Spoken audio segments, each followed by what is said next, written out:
Why do I keep fooling myself when I know you love someone else?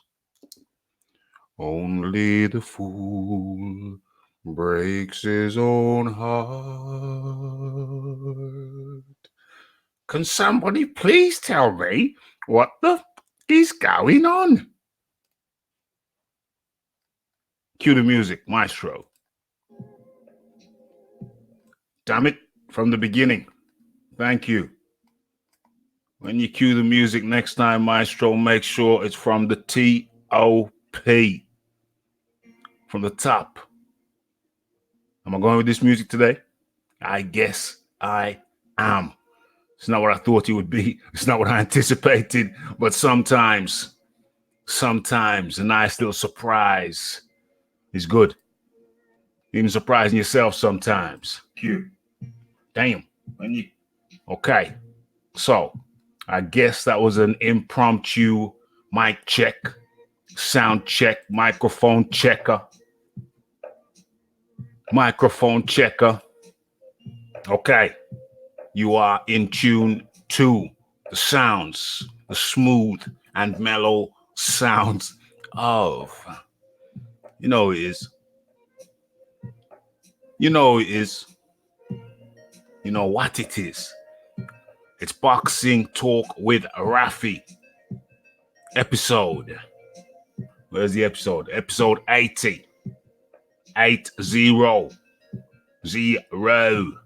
Okay. It's Boxing Talk with Rafi. And for those who have never been here before, okay, well, what we do here is we talk about boxing. And sometimes more than boxing. Sometimes related, sometimes unrelated. It don't matter. It doesn't matter. Okay, well, today we have a full card, a full agenda, a full list of things to talk about. When do we never have a full list of things to talk about? When's there ever a shortage of things to talk about? There's always an ample amount. Before I go any further, let me put the invitation link in the chat. Boom, boom, boom. And there it is. Okay, boardroom bully up in the building early.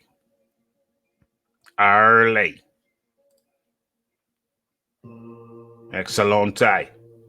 And while we're allowing people to populate the area, I'm going to play you a little warming video. The warming video to welcome the people. Welcome the peoples from all over. So, without further ado, let me get into that. Let me get on that. Let me line this baby up. Little quick warming video, warming for the people. Warming for the people. Where are we? Let me share this. Let me share this with you. Boom, boom, boom. Is that it? No. Is that it? Yeah.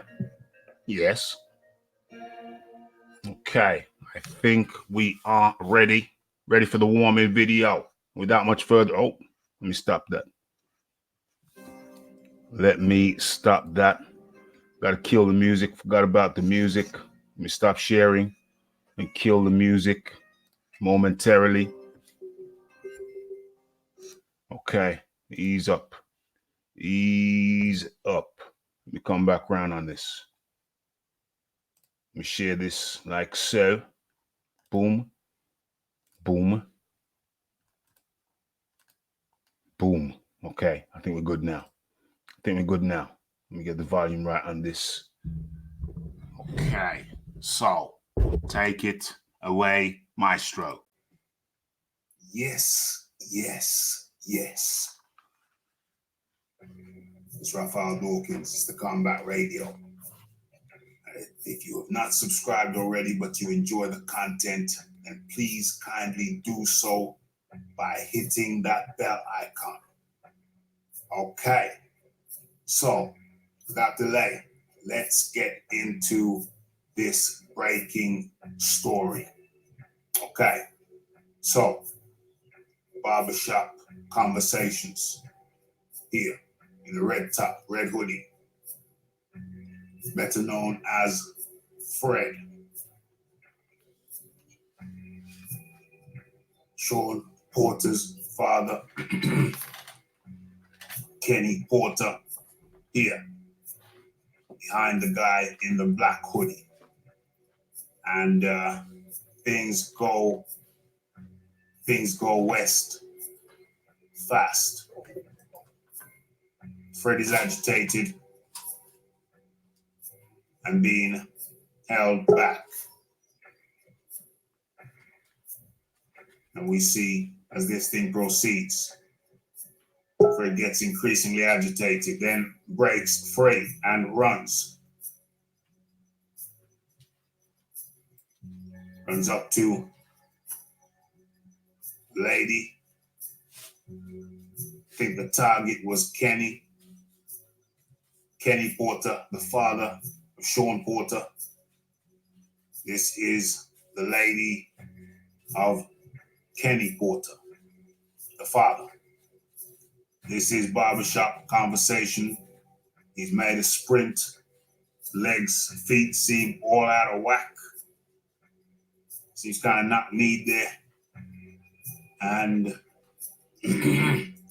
let me slow this down. Okay. Can't use the full video. Somebody else's guy who filmed this, or he can show you the highlight clip. Contact is made with the lady.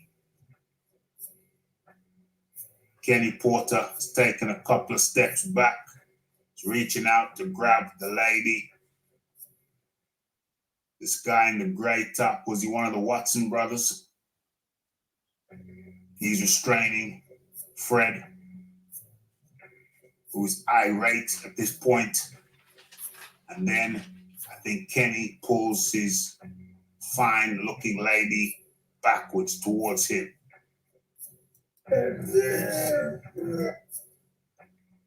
Boom, boom, boom.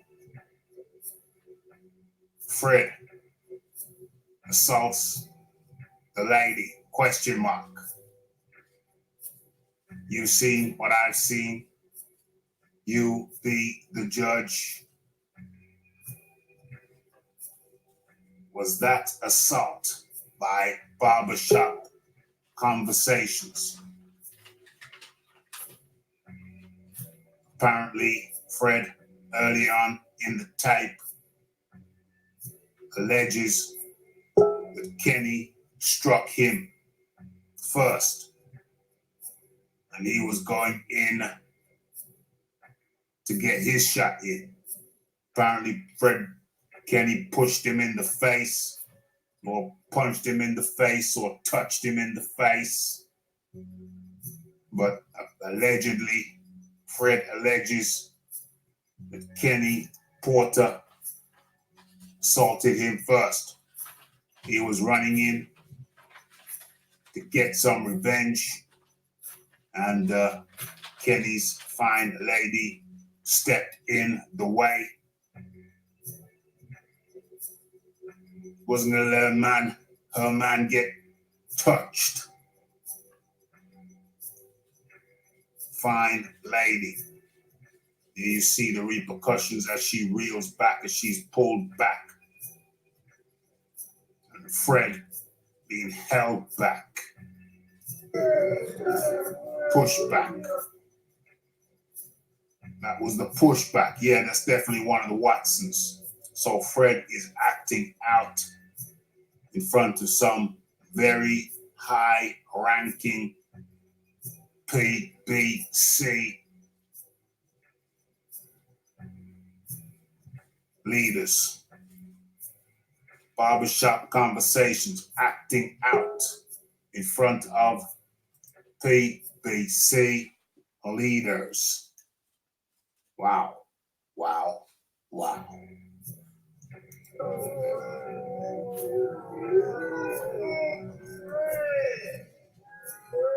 Fred, no, Fred, no. So that's the news, that's the word. You want to see a little bit more?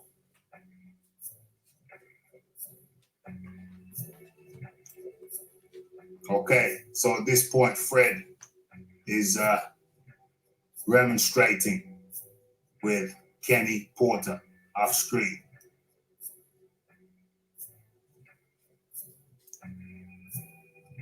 That's Fred. Fred's over here.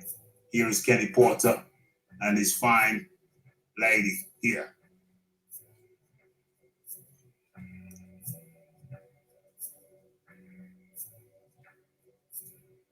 Barbershop conversations. Say, we can do this, Fred. We can do this. Fred puts his hands to his lip, a finger to the lip, saying, shh, you're not about that life. You're not about that life. Barbershop conversations, Fred says, I am. You know I am. I am. You know I am. More remonstrations, a finger to the lips. Shh, you're not about that life. The Watson brothers there. PBC hierarchy there. Still, the finger to the lip with this fine lady and protector here.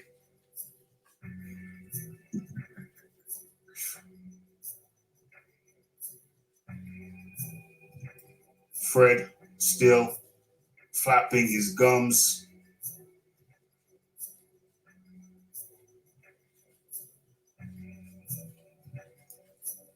As Kenny Porter ushers his fine young lady away. And Fred still flapping his gums. So there you have it, the breaking news. Barbershop conversations puts hands on Kenny Porter's lady. What say you? Have your say. It's the Raphael Dawkins. It's the Combat Radio. It's the like, it's the subscribe, it's the comments, it's the shares. And it is the hitting that bell icon to stay updated with news and notifications. Have your say. Follow me on Twitter. It's Raphael Dawkins. It's the Combat Radio. And I'm out.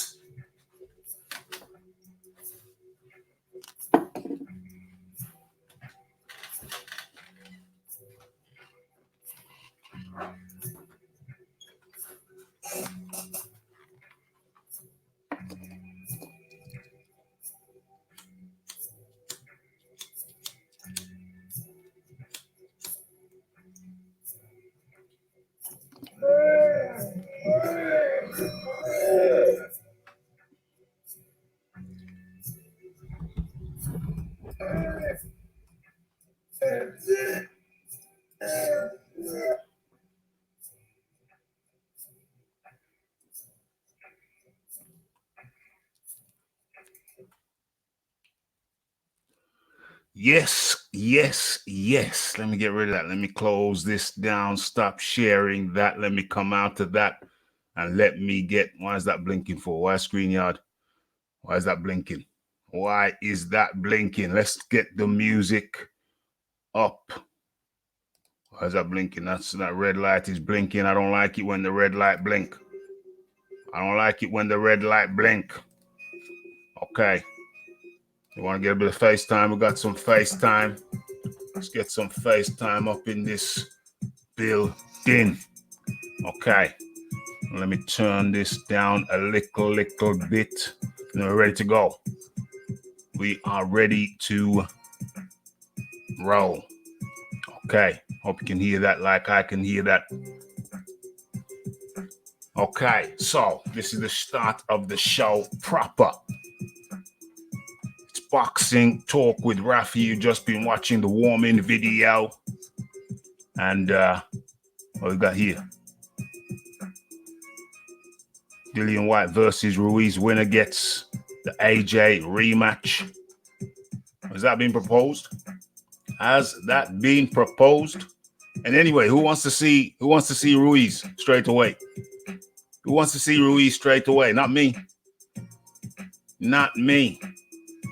I don't know about that. I'm cool to see the matchup, but I don't know about Ruiz getting a shot again, just like that, immediately.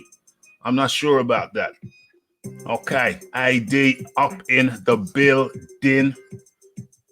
Yeah, absolutely disgusting, terrible, abominable behavior. Abominable behavior on the part of Fred.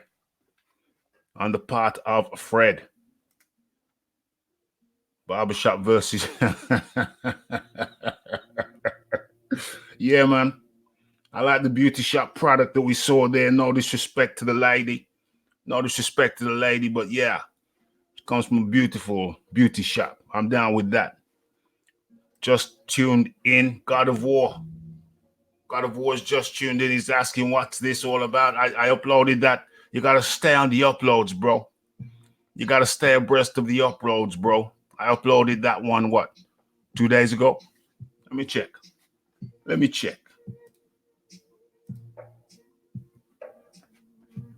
I uploaded that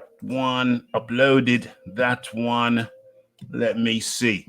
Okay, so that was what? That was, where are we now? We Monday?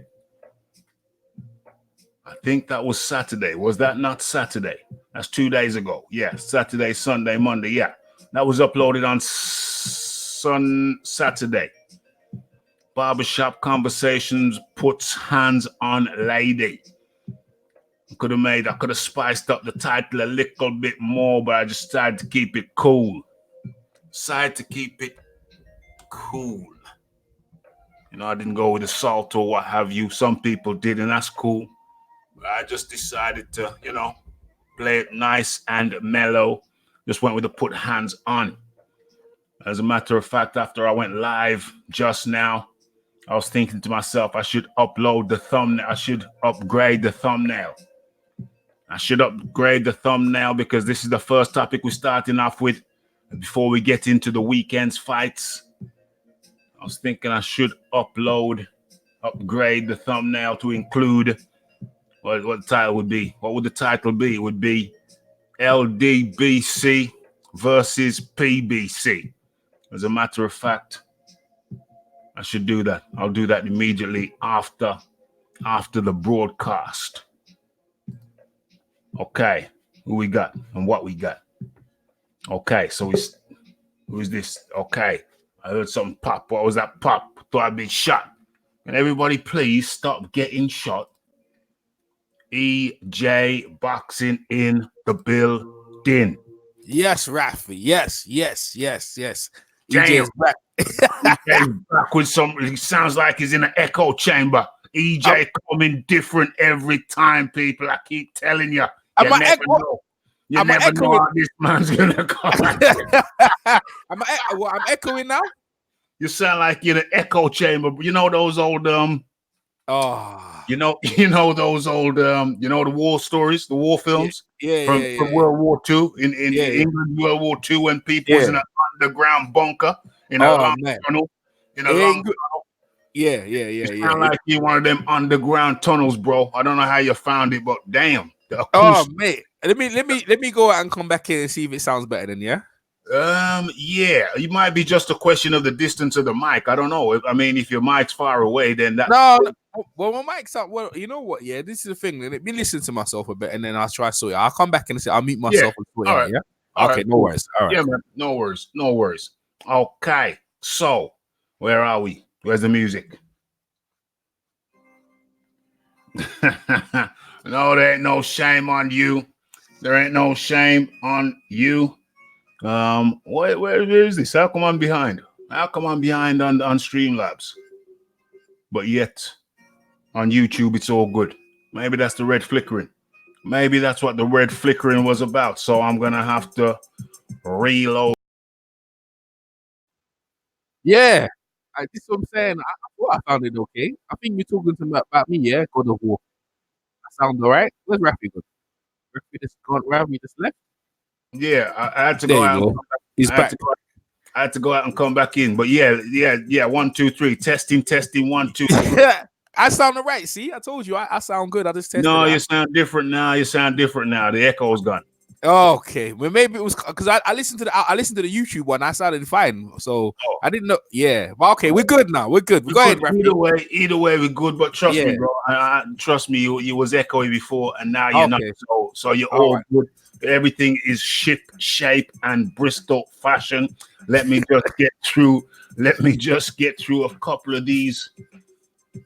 I don't know why I'm seeing more on YouTube. I'm seeing. I don't know. What is this? There's some kind of delay over here on StreamYards, because I'm seeing more comments on YouTube than I am on StreamYard. I don't know what's going on, but anyway, no worries. Okay, everything's just refreshed. It's all good. Let me just get through these couple of comments, and I'll get straight to you. AJ will start chopping shizzle up. No, there's no shame. It's just that, I uploaded that video about on Saturday. It's all good. Just check in, because there's always stuff you're going to want to see that you've missed. He sounds good to me, bro. Well, he sounds even better now, AD. Take my word for it. Yes. Mike B, LDBC is up in the building. Mike B is here. Round of applause. I need a soundboard. EJ Boxing, you introduced me to that clip. I don't know if you've seen the clip I just played, but it was courtesy of you how I got to know about it. It was the clip of Fred, Mr. Fred Hawthorne. Yes. In his confrontation with the fine, the splendid, the delightful, the delicious-looking young lady of Kenny Porter. Yes, I have some information on that, right? So I got background information in it. Inside information. This is go ahead. Breaking news right here on Raphael Dawkins Combat Radio. This is why you come here multiple times a week. Because the shizzle, the shizzle, the bacon's gonna be sizzling. The bacon's going to be sizzling over here. And if you don't like bacon, that's no problem. You got beef bacon, you got lamb bacon. It's all kind of bacon, man. So don't take it to heart. Yes. EJ, talk to the people. Wake the town and tell the people. Well, apparently from inside information, basically the whole beef started it was over the girl. Now, so this is how this thing is. Yeah. So listen to this, right? So basically that girl, the redhead, you saw the muscular one, Fred met her. Thick set girls. Looks like because you can see that was our initial reaction when we saw it was about the girl. So it was about the girl. So this is what happened. Basically, Fred met that girl. Yeah. And obviously at the time he was still friends with Kenny Porter. But he was obviously coming to California. He said he wasn't gonna be there. So he called Kenny to pick her up. Right? So obviously he came. Yeah, he came later. So when he picked her up, she got really friendly with Kenny, right? And obviously, when he was trying to call her, she wasn't picking up the phone. So what happened now? Yeah, so what happened now? When they met that time, when obviously he met there, right? He was arguing with her, and she wasn't interested. She was ignoring him, right? Damn. She was ignoring him. She was ignoring the barber's tread. Yeah. So when he was ignoring the barber, he was being rude. So when he was being rude to her, obviously Kenny checked him, and that's what Kenny checked him in his face because to say, "Yo, bro, you're being disrespectful." Yeah. So he checked him in his face, and that's how the thing ensued. Because now, that's why he ran up and he hit the girl. He did hit the girl because he punched the girl. If you see the footage, right, especially if you break it down, Kenny is standing in a different angle. But the thing is, when we watch it, go, why did he go at the girl? That's the reason why he went at the girl. Damn. And listen to this: the girl, when she was with Kenny, when she was with Kenny Porter after she left, she was interested in another female boxer. So she's a bit bisexual. So she was interested. Yeah, because you're looking at she's interested in other girls as well. So when Kenny was with her, she's kind of golded, kind of moving on to the next person. So she's interested into other boxers. So, but obviously the barber was embarrassed by the whole situation. He's like, "You'll disrespect me. I told you to look after her, and now she ain't." You know what I'm saying? So that's his manhood was checked, and that's why thing was blowing. Was blowing him. Yeah, that's how that thing went down, bro. That's why it went down like that. Damn, that it seems so too obvious to be true. Yeah, he ran at her. He had, like, you know what I mean? That's why, you know, she listen, that's why she kind of wasn't even bothered. Listen, this is inside information. Yeah. I just got it earlier on today, so I was like, whoa, it makes sense now. Because look where Kenny is, and look where she is. They're in different places. Look, he's going at her. He goes at her. He threw a punch at her. He threw a punch. It's weak as well. Threw a punch at her, and that, you know, he pulled her backward, but she wasn't even bothered. And you could hear her in the back. She's like, "Yo, man, calm down, Barbara." You know what I'm saying? Yeah, it's her. Yeah, look, if you keep getting the clip, look where the punch. Look where he threw a punch. He threw a left hook. I don't think it was a punch. I don't think. Yeah. No. This is inside information. It was a punch. What's his left hand? It's a left hook. Watch it. Keep going. You see the left hook. You know, it's just playing. I'll move it along though. If you move it along, you'll see the left hook he threw in it. Weak as well. And this is why he hasn't addressed it on his channel. He's not going to address it. There you go. That's the left hook. There you go. This is the inside information now. Look, the inside, look, left hook there. But she threw her punch. If you look at her punch, she had her hand out. She pushed her hand out as well as the left hook came. So she kind of blocked it. Look, you can see there. She blocked it. Yeah. You know, there's an inside block of him throwing his weak left hook. He tried to hit her, man. I don't know if that's a fist, bro. That's not a fist. I'm saying it's not a fist. Well, yeah, look where his arm is straight, right? And then it's come around the side, and look where her arm is. Look, she's blocking it. She's blocking it with her shoulder. Almost like a shoulder. His hand isn't making a fist, bro. His fingers are out. That's not a fist. I think he goes to push her. There's a difference of agreement, and that's all good. But hey, listen, this is what information told me. Yeah, but the fingers are out. I'm close. I'm right up close to the screen. The fingers are out. That's not a fist. Okay. All right. But listen, where he went for her though, we do know that. Okay. All right. See? Yeah, we agree on that. We agree on that. Whether fist or ham, he went for her because of obviously the embarrassment. He, you know, imagine bringing her there, and then she just, it all went to her head, and now she's rolling with Kenny. You know what I mean? I didn't like, she don't know who he is, and his pride couldn't take it. Bad, bro. Because that's what I was looking. I was like, yo, she's nice, yo. And that's what I'm saying. But she came there, and obviously, like, Kenny ain't even doing nothing with her, but she's rolling with other girls as well. So I think Kenny probably dropped her off as well. But she's interested in another female boxer. So you know, what are you gonna do with her? Like, you know what I'm saying? So I'd like to know who the girl is. You know, get her on the show. Look, see, she's quite muscular. She ain't bothered. Look, she ain't even bothered about it. Like, she's like, she know what she did. If you look at most women, listen to this, right? Very important. Most women, if that happened, they would react differently. She's like, she's screaming. She'd go after him, but she just, you know what I mean? She just like, okay. She accepted it because she knew, you know, what she was trying to do. You know what I'm saying? Damn. And he's like a man wounded. Kenny's barbershop Fred is wounded. His pride.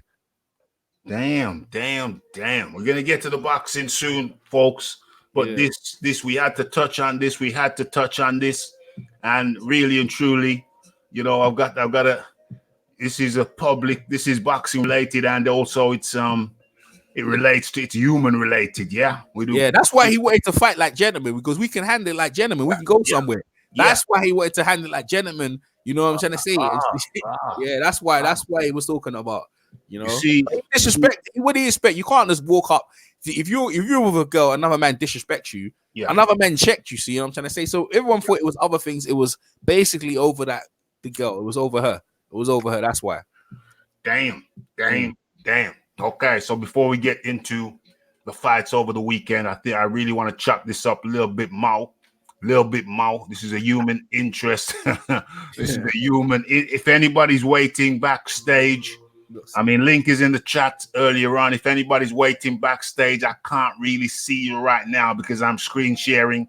So I'll see you when I stop screen sharing. So if anybody's waiting backstage, it's all good. Just be patient. When I stop screen sharing, I'll see you and then, you know, get you on. That's if anybody's there. Okay, I don't know. Can't see right now. But as far as this human interest story is concerned, the reason I mean, it's boxing related. I mean, here we have PBC, the Watson, the Watson boy, in the gray hoodie here. I think his brother's there as well. I think he's got another Watson brother there. Not sure, but here is Watson, the son of, I think his name's Burt Watson, one of the PBC high. Is that his name? Is it Burt Watson? I don't know. I'm not too sure about I'm not too sure, but it's one of the Watsons though. It's one of the Watsons. No, this one isn't Burt Watson. I think the dad's Burt Watson. I think something like that. Anyway. Yeah, the dad's name's Sam, innit? The dad's name's Sam. Oh, Sam Watson. Okay, Sam Watson. So this is son of Sam. Yeah, son of Sam. Son of Sam. Yeah. Some people will get the reference to the movie, but anyway, and some won't, but that's all good. But so hold on, what's going on in the chat? Yeah, I'll get to the chat in a second, ladies and gentlemen. Okay, one thing, you will talk about the human angle now. One thing, EJ, I think you will know this. But I'll tell you how I've come to where I've got to when it comes to women, when it comes to man-woman relationships. So we'll go a little bit into history, a little bit quick history. I remember when I started going to my first wine bar, I weren't checking my age. You know, Rafi was probably only 16, but he's still over 6 foot at that stage. So, you know, we just go to this wine bar, a whole bunch of 15 and 16-year-olds. But we looked older. So it was good. I remember one guy we looked up to. He was a drummer. You know, got a background in music. He was a drummer. I remember my cousin I was with, we used to go out all the time, same age. He told me that the guy, you know, he was a cool guy. We looked up to him as a cool guy. And he told me that he was at the bar and the guy in question bought the girl a drink, and the girl took the drink, smiled, and walked off. Fled the scene. My man had just paid good money, and the girl smiled, took the drink, and departed. And, you know, like I said, Rafi was 16 years old, and Rafi learned a valuable lesson. A girl is either your girl or she ain't.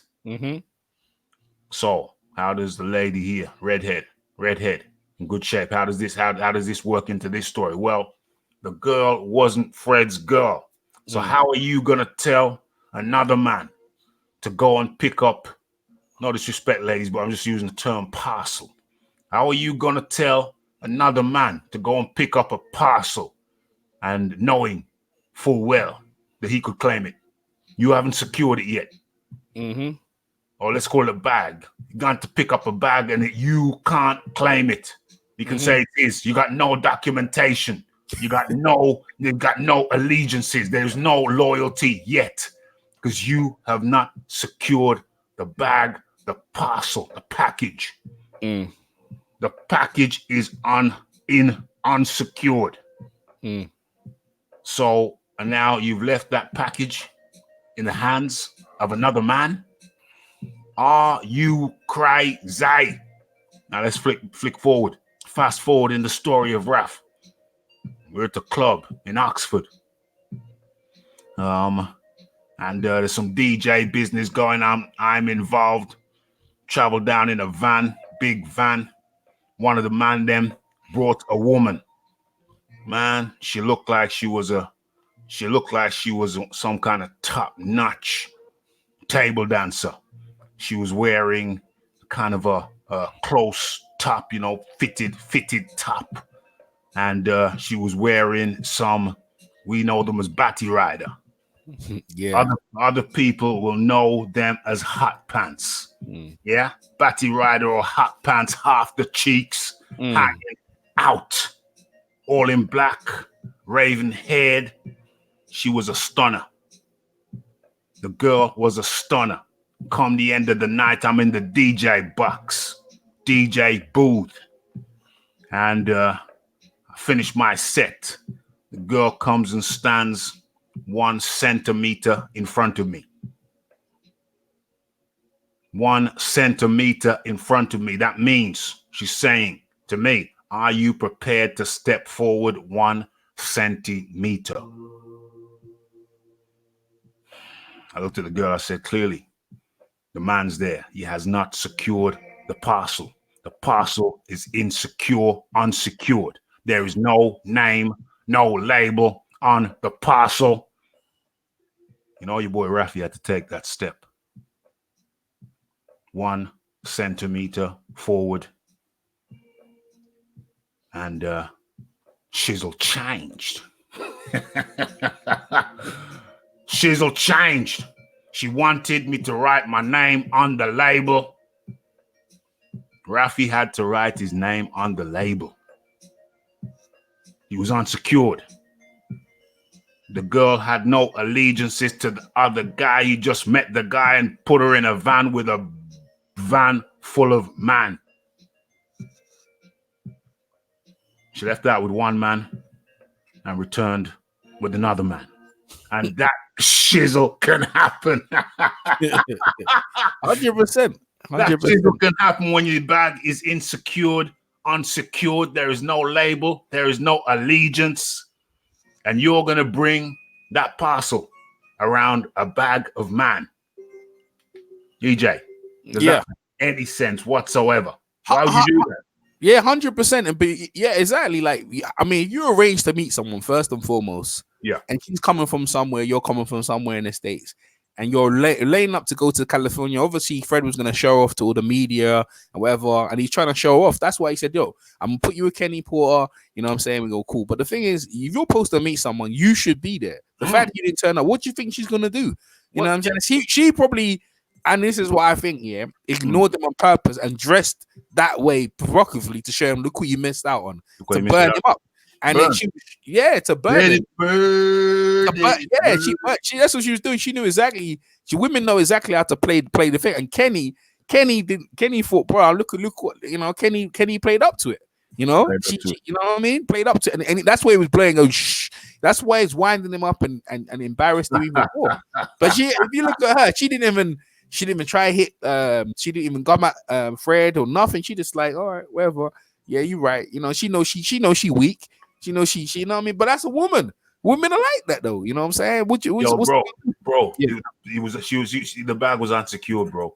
The bag was unsecured. It's not his. It wasn't his. Exactly. It wasn't his, and he didn't work on it to make sure that it was his. I'm not bringing a girl who ain't mine around a bag of man. Yeah.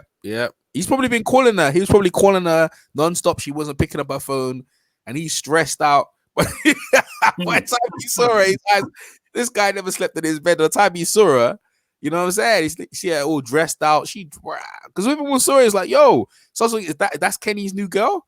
You know what I'm saying? Yeah. So, but that's apparently what happened. That's apparently what's going down. I'd love to know where the redhead is, who the redhead is, to get more information. But we need the interview.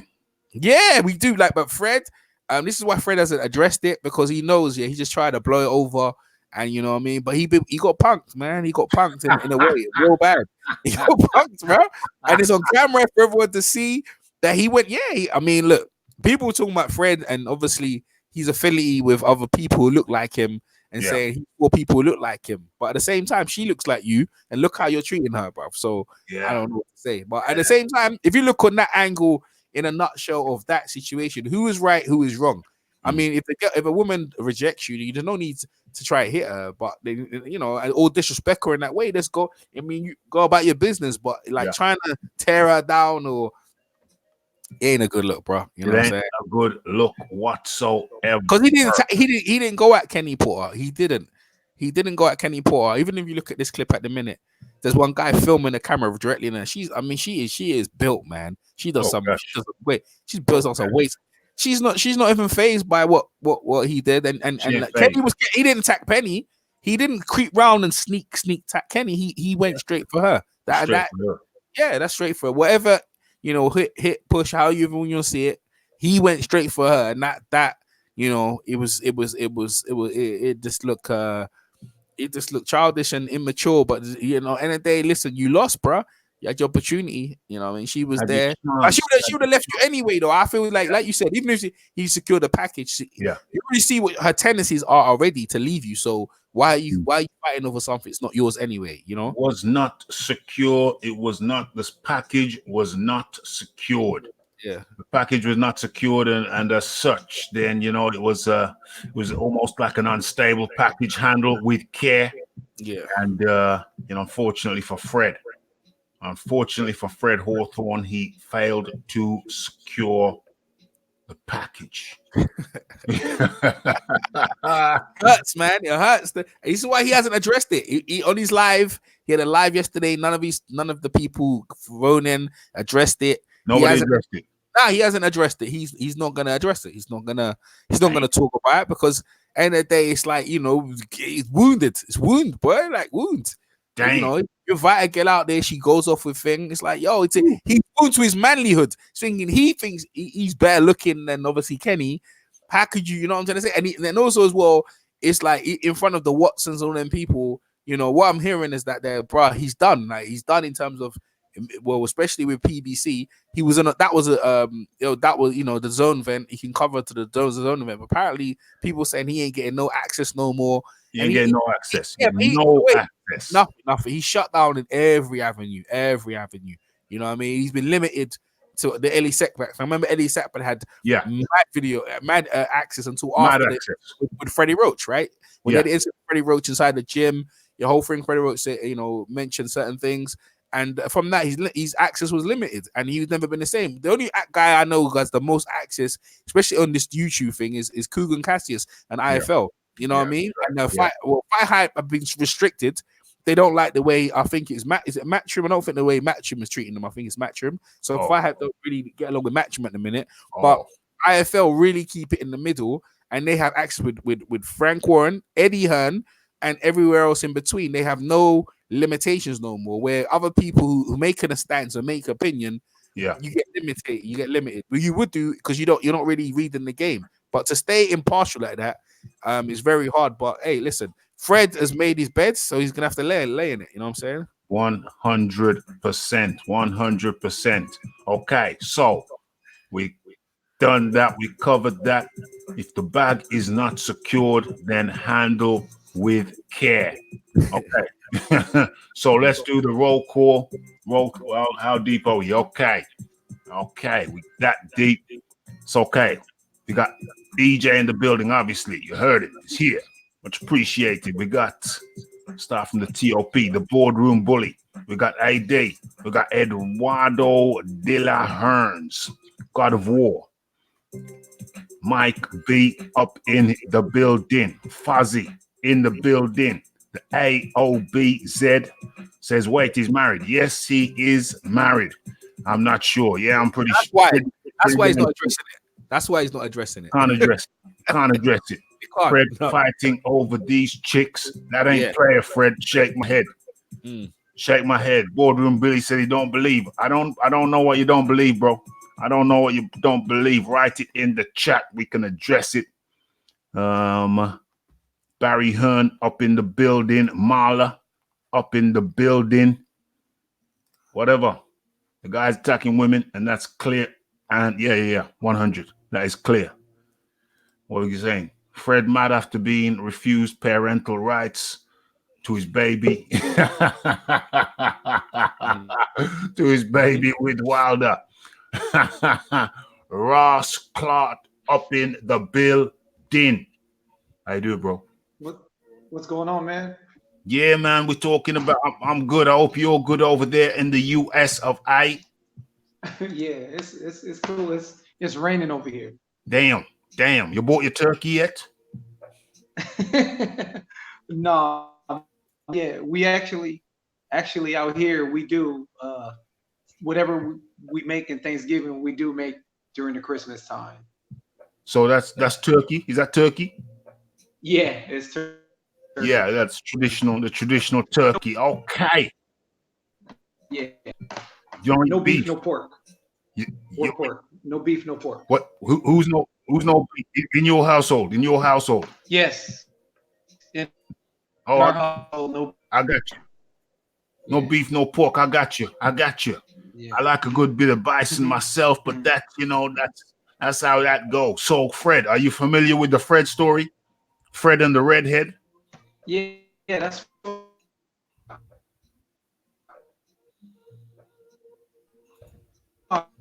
technical problems. Say that again, Ross Clark. Say that again. You're cut out. You're cut out. Am I cutting out still? No, I can hear you now. Yeah. I can hear you now. Yeah. Okay. I got on and talking about it. And I just saw that situation yesterday. I came yesterday. Okay. So yeah, you got some observations on that?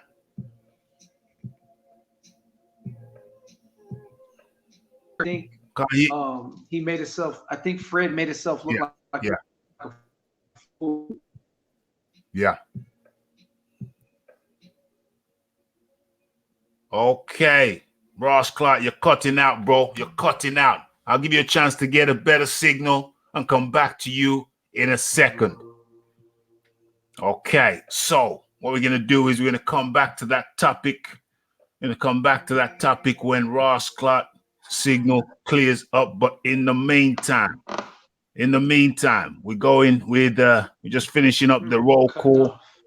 We're going finishing. Okay. We're just finishing up the roll call. And who we got?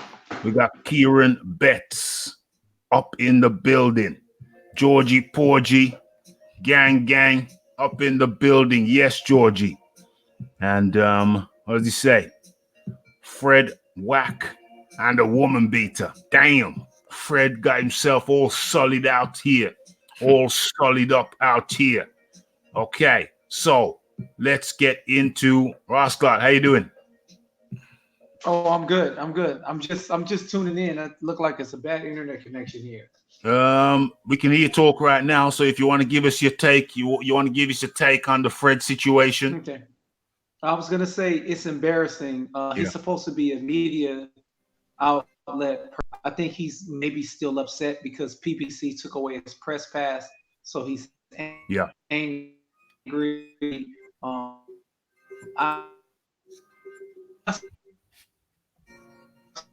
Okay, lost Ross Clark again. We lost Ross Clark again.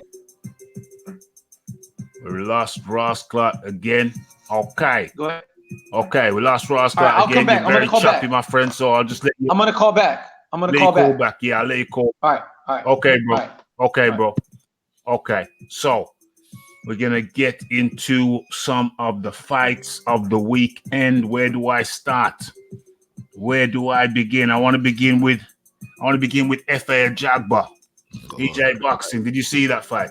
Oh, it was a cracking fight, that was, wasn't it? It was a backwards and forwards. A good learning curve for F.A. Ajagba against a unknown guy. But, these are the things that, you learn, heavyweight division, you could, when he had the guy hurt, then he should have finished him. He was playing around for my bet. He was looking at the referee, thinking the referee was stopping it and let the guy recover. And everyone knows, the most dangerous fighter is a fighter who's wounded.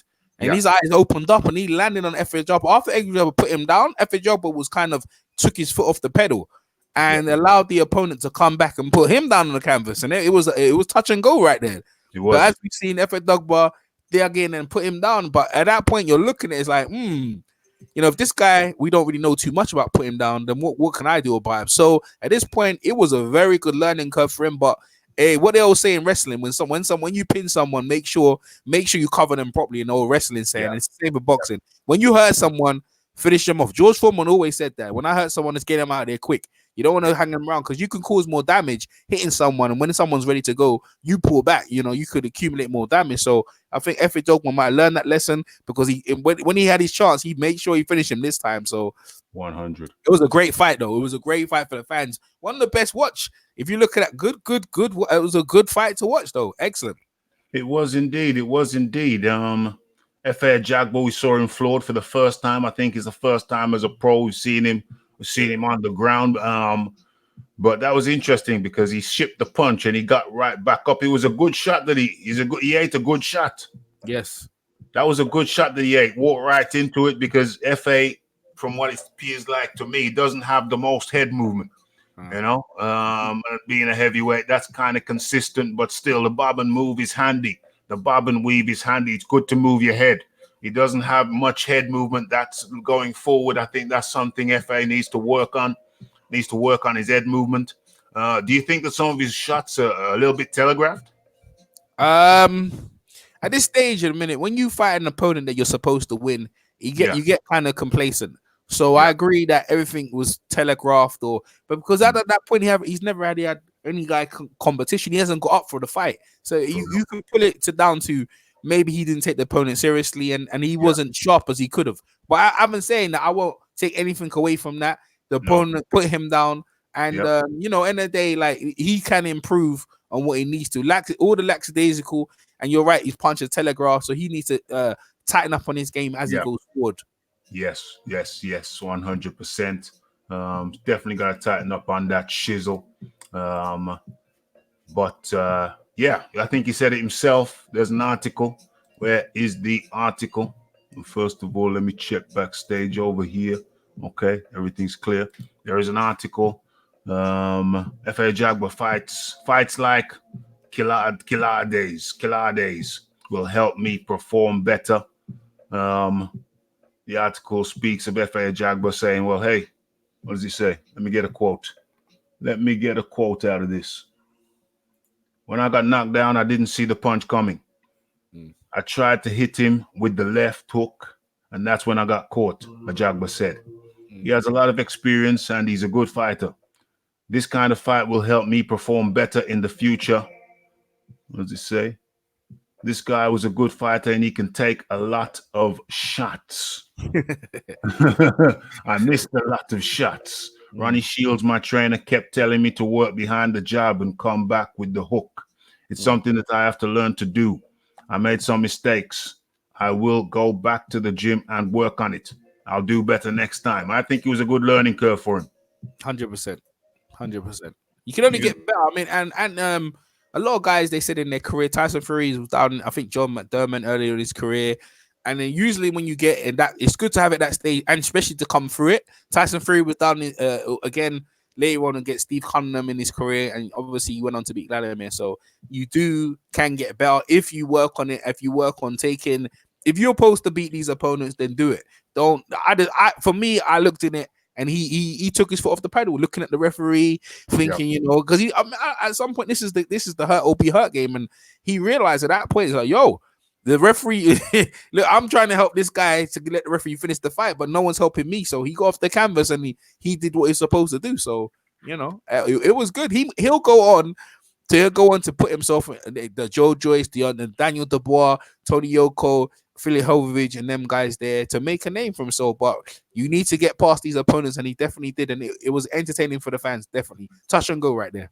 I have to agree. I think that most people at some point in their career goes down. I think it's good. It's good for him. And like Marla said in the chat, he got touched on the point of a chin and got up like it was nothing. So I think in actual fact, I don't think his stock has been harmed by this knockdown in any way. I think the way he reacted to the shot, I think was very good. And so do you think his stock has gone down in any way? Because of being dropped? No, I think it's actually probably freaking risen. I think it's risen. It shows that he can get up from being knocked down and get up and knock a guy down. Is anything shows that he might think you can hurt him, you knock him down, but he'll come back. He'll come back. You have to put him out, man. I mean, the guy knocked him down. The guy he had an opportunity to finish FBL Jobber as well. So for me, I give him kudos to getting off the canvas and his first time in his career, in a pro career. And winning. So, but they did say in the amateurs he's been down he lost to a couple, not well, been down, but lost to a high profile other amateurs. But this is the pro game with the little gloves and the heavy class. He showed something to me, and I like that. I like the way he reacted. He reacted like a guy who wants with ambition. 100%. 100%. Let me get into the chat. See what's it saying. Yeah, Ross Scott, I'm in a bad place, bro. No problem. Oh, thanks for getting on anyway. Good to hear from you, as per usual. The ref should have stopped what? Seemed like the ref wanted a body on his record. The ref should have stopped what? God of War. The ref should have stopped what? That fight earlier.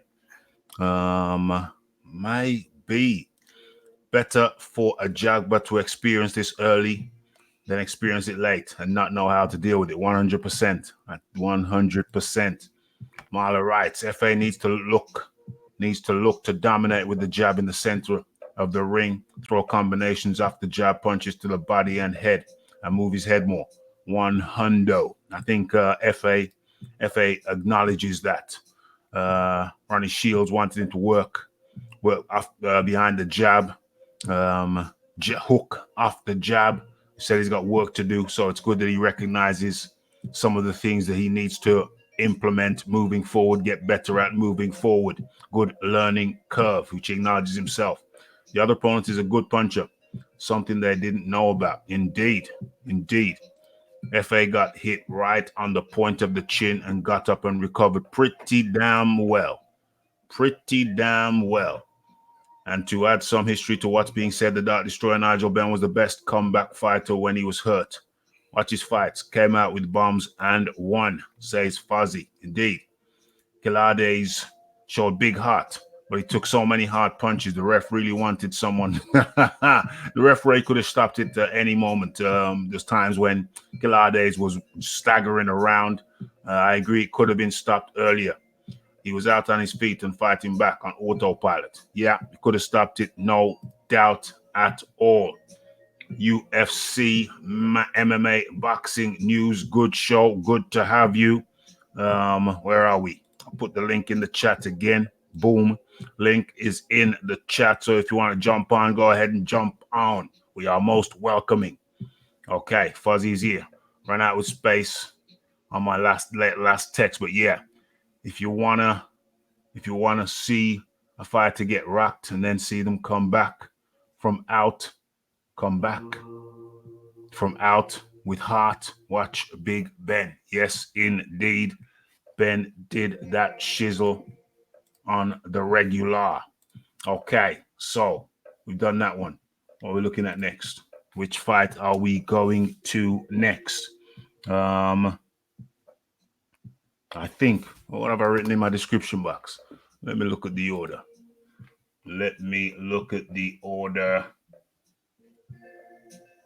Okay, so yeah, we're talking about Jake. Are we talking about Jacob? No. Let's talk about Charlo. Let's talk about Charlo and Harrison. Charlo and Tony Harrison. Do I have something up already that I can go to? Let me see if we got the picture. I do have a picture. Can I open that? Open that in a new tab. Yes, I can. Okay, so let's share that. Share it with the people. Share it with the people. Okay, we are good. Okay, so Charlo, super welterweight, ex-super welterweight, WBC super welterweight champion. Of course, he got deposed by Tony Harrison last time out. This time last year, December. Got beat by a points decision. It was disputed. Some people said Charlo won. Some people said Harrison won. I was with the latter. I believe that Harrison won that fight on points, as did the judges. So they were supposed to rematch sometime in June this year, but Charlo pulled out with an alleged ankle injury. Harrison pulled out with an alleged ankle injury. Charlo said it was fake. Where's your papers? Where's your medical record? I don't see it. Where is it?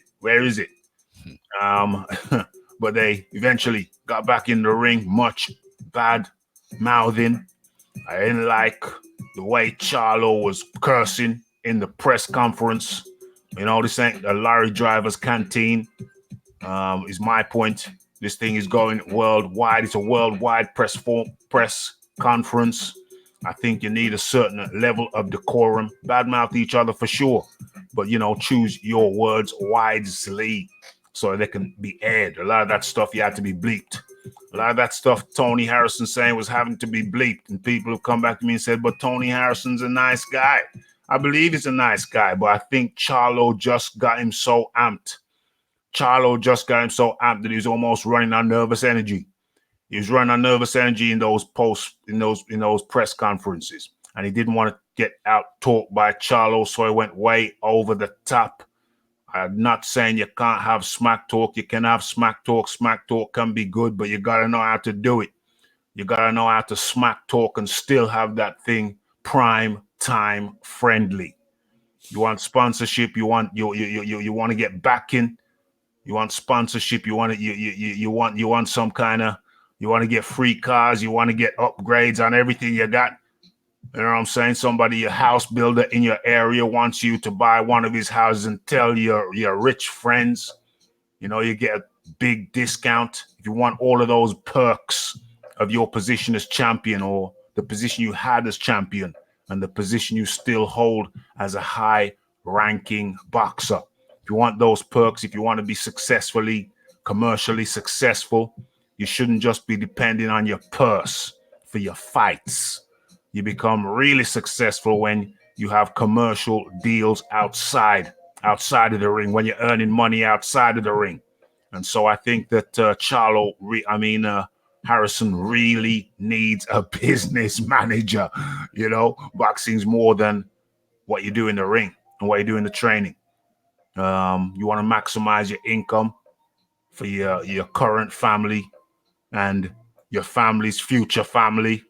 You're not going about it the right way. That's just my opinion. You need to watch your words. You need to be slicker.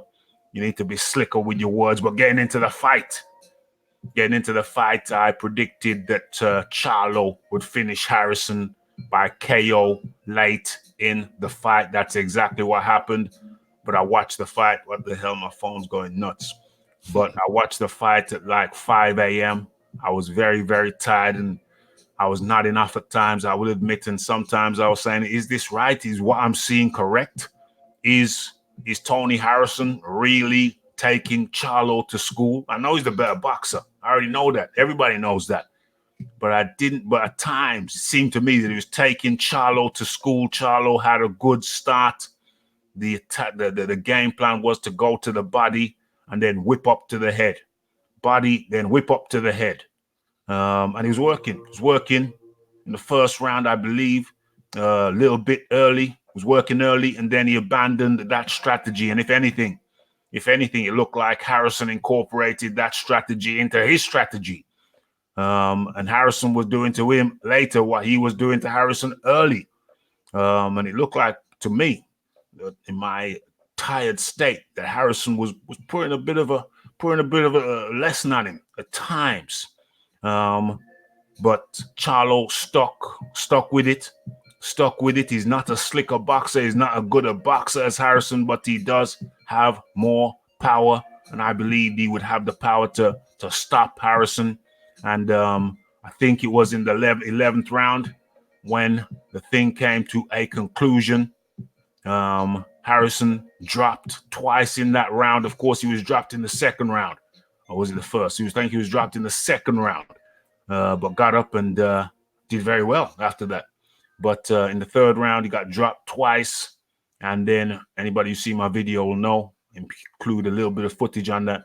And then the referee waved it off when he was taking shipping punches, resting on the ropes. I think the stoppage was good. Some controversial for some people. Some people see it as the Joshua stoppage against Klitschko. When Klitschko was on the ropes, he could have been legitimately stopped prior to that. But people said, nah, he was okay at that stage. Me, I'm comfortable with the stoppage. Harrison had taken a shellacking in that round. He was scrambled in that round, and I think the stoppage was highly appropriate and a worthy victory for Charlo. Although, if he didn't get that stoppage, he would have lost clearly on my cards. He would have clearly lost on the cards. So Charlo still has plenty to work on. He's got plenty of boxing to work on. He needs to get his boxing skills up so that if he doesn't finish the guy, he can win by points. And that would not have been the case in this instance. He was getting a little bit of a schooling at times. And that's my impression that I'm left with from the fight. EJ Boxing. Can you share your observations?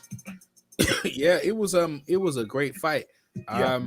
Initially coming into the fight, I picked Harrison because of what he did in the first fight. And I thought more or less like the same thing was gonna happen, but Charlo was just revigorated, re-motivated, and he came to prove all the doubt was wrong, man. And listen, that fight, Charlo was putting it on him. I thought Charlo was gonna burn out, but he never did. And I was like, whoa, this, I started to realize at this point, well, he's not getting tired. Well, if he ain't getting tired, this is gonna be very interesting. And as the fight continued, I was like, look, Harrison was very relaxed and he was boxing it inside himself. And I was thinking to myself, it was a smart strategy, but a reason why he was doing that because he was off for a year layout, and it was rounds that maybe sparring he hasn't done. But I was thinking, why was you off for a year? But that's another thing. The bottom line, Charlo took it from him. He took it from him. He put him into a fight that Harrison didn't want to be. After Harrison got knocked down, whatever game plan Harrison had, he threw it out. So, I'm going to go war with him, which most fighters would. It's like, I can't stick to my game plan. I'm already down some points. So I'm going to have to go fight him. And that's their end point. You got drawn out of whatever game plan you had. He thought he was comfortably in himself, and I was giving him. He was winning. He was winning. In my points, I had Harrison up. I think a couple of points. No, I was Harrison up. It wasn't up by much, but he had him. I had him up. Yeah, good few rounds, good couple of rounds. Yeah. And I was thinking to myself, well, boy, he's boxing inside of himself, and it's just it was really interesting the way Charlo took the fight to him and said, no, you ain't gonna run, you ain't gonna do that. He backed what he said, and he put him into a position where you had to fight. And listen, the power showed, bro. And I honestly, them Charlos, they get a hard time, but that they turned up, man. They turned up, and I can't have nothing but respect for a guy who went and took it. Forget the critics, forget what people saying about you. You went and go earned it. You know what I'm saying? And that nothing to me but respect. And like I said, I picked Harrison after the fight. He said I wouldn't give no excuses, but I had a year layoff, and you know what I mean. And I started slow. I was gonna just box him and stuff like that. But at the end of the day, yeah, you know what I'm saying. He has to live by his words. Some of the things he said, you know what I'm saying. Some of the things he said, fighting in Detroit, he had everything he needed to. There's no excuses, bro. This guy, the Charlo, was there. The Charlos had a lot of pressure because they talk a lot. They talk extremely lot. So you know what I mean?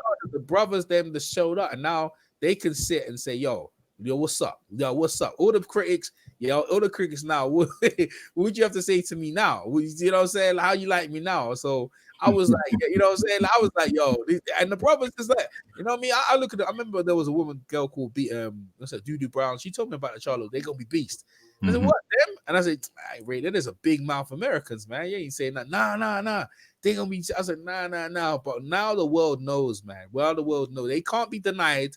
These guys are for real. Like, the brothers are real. They're both world champions.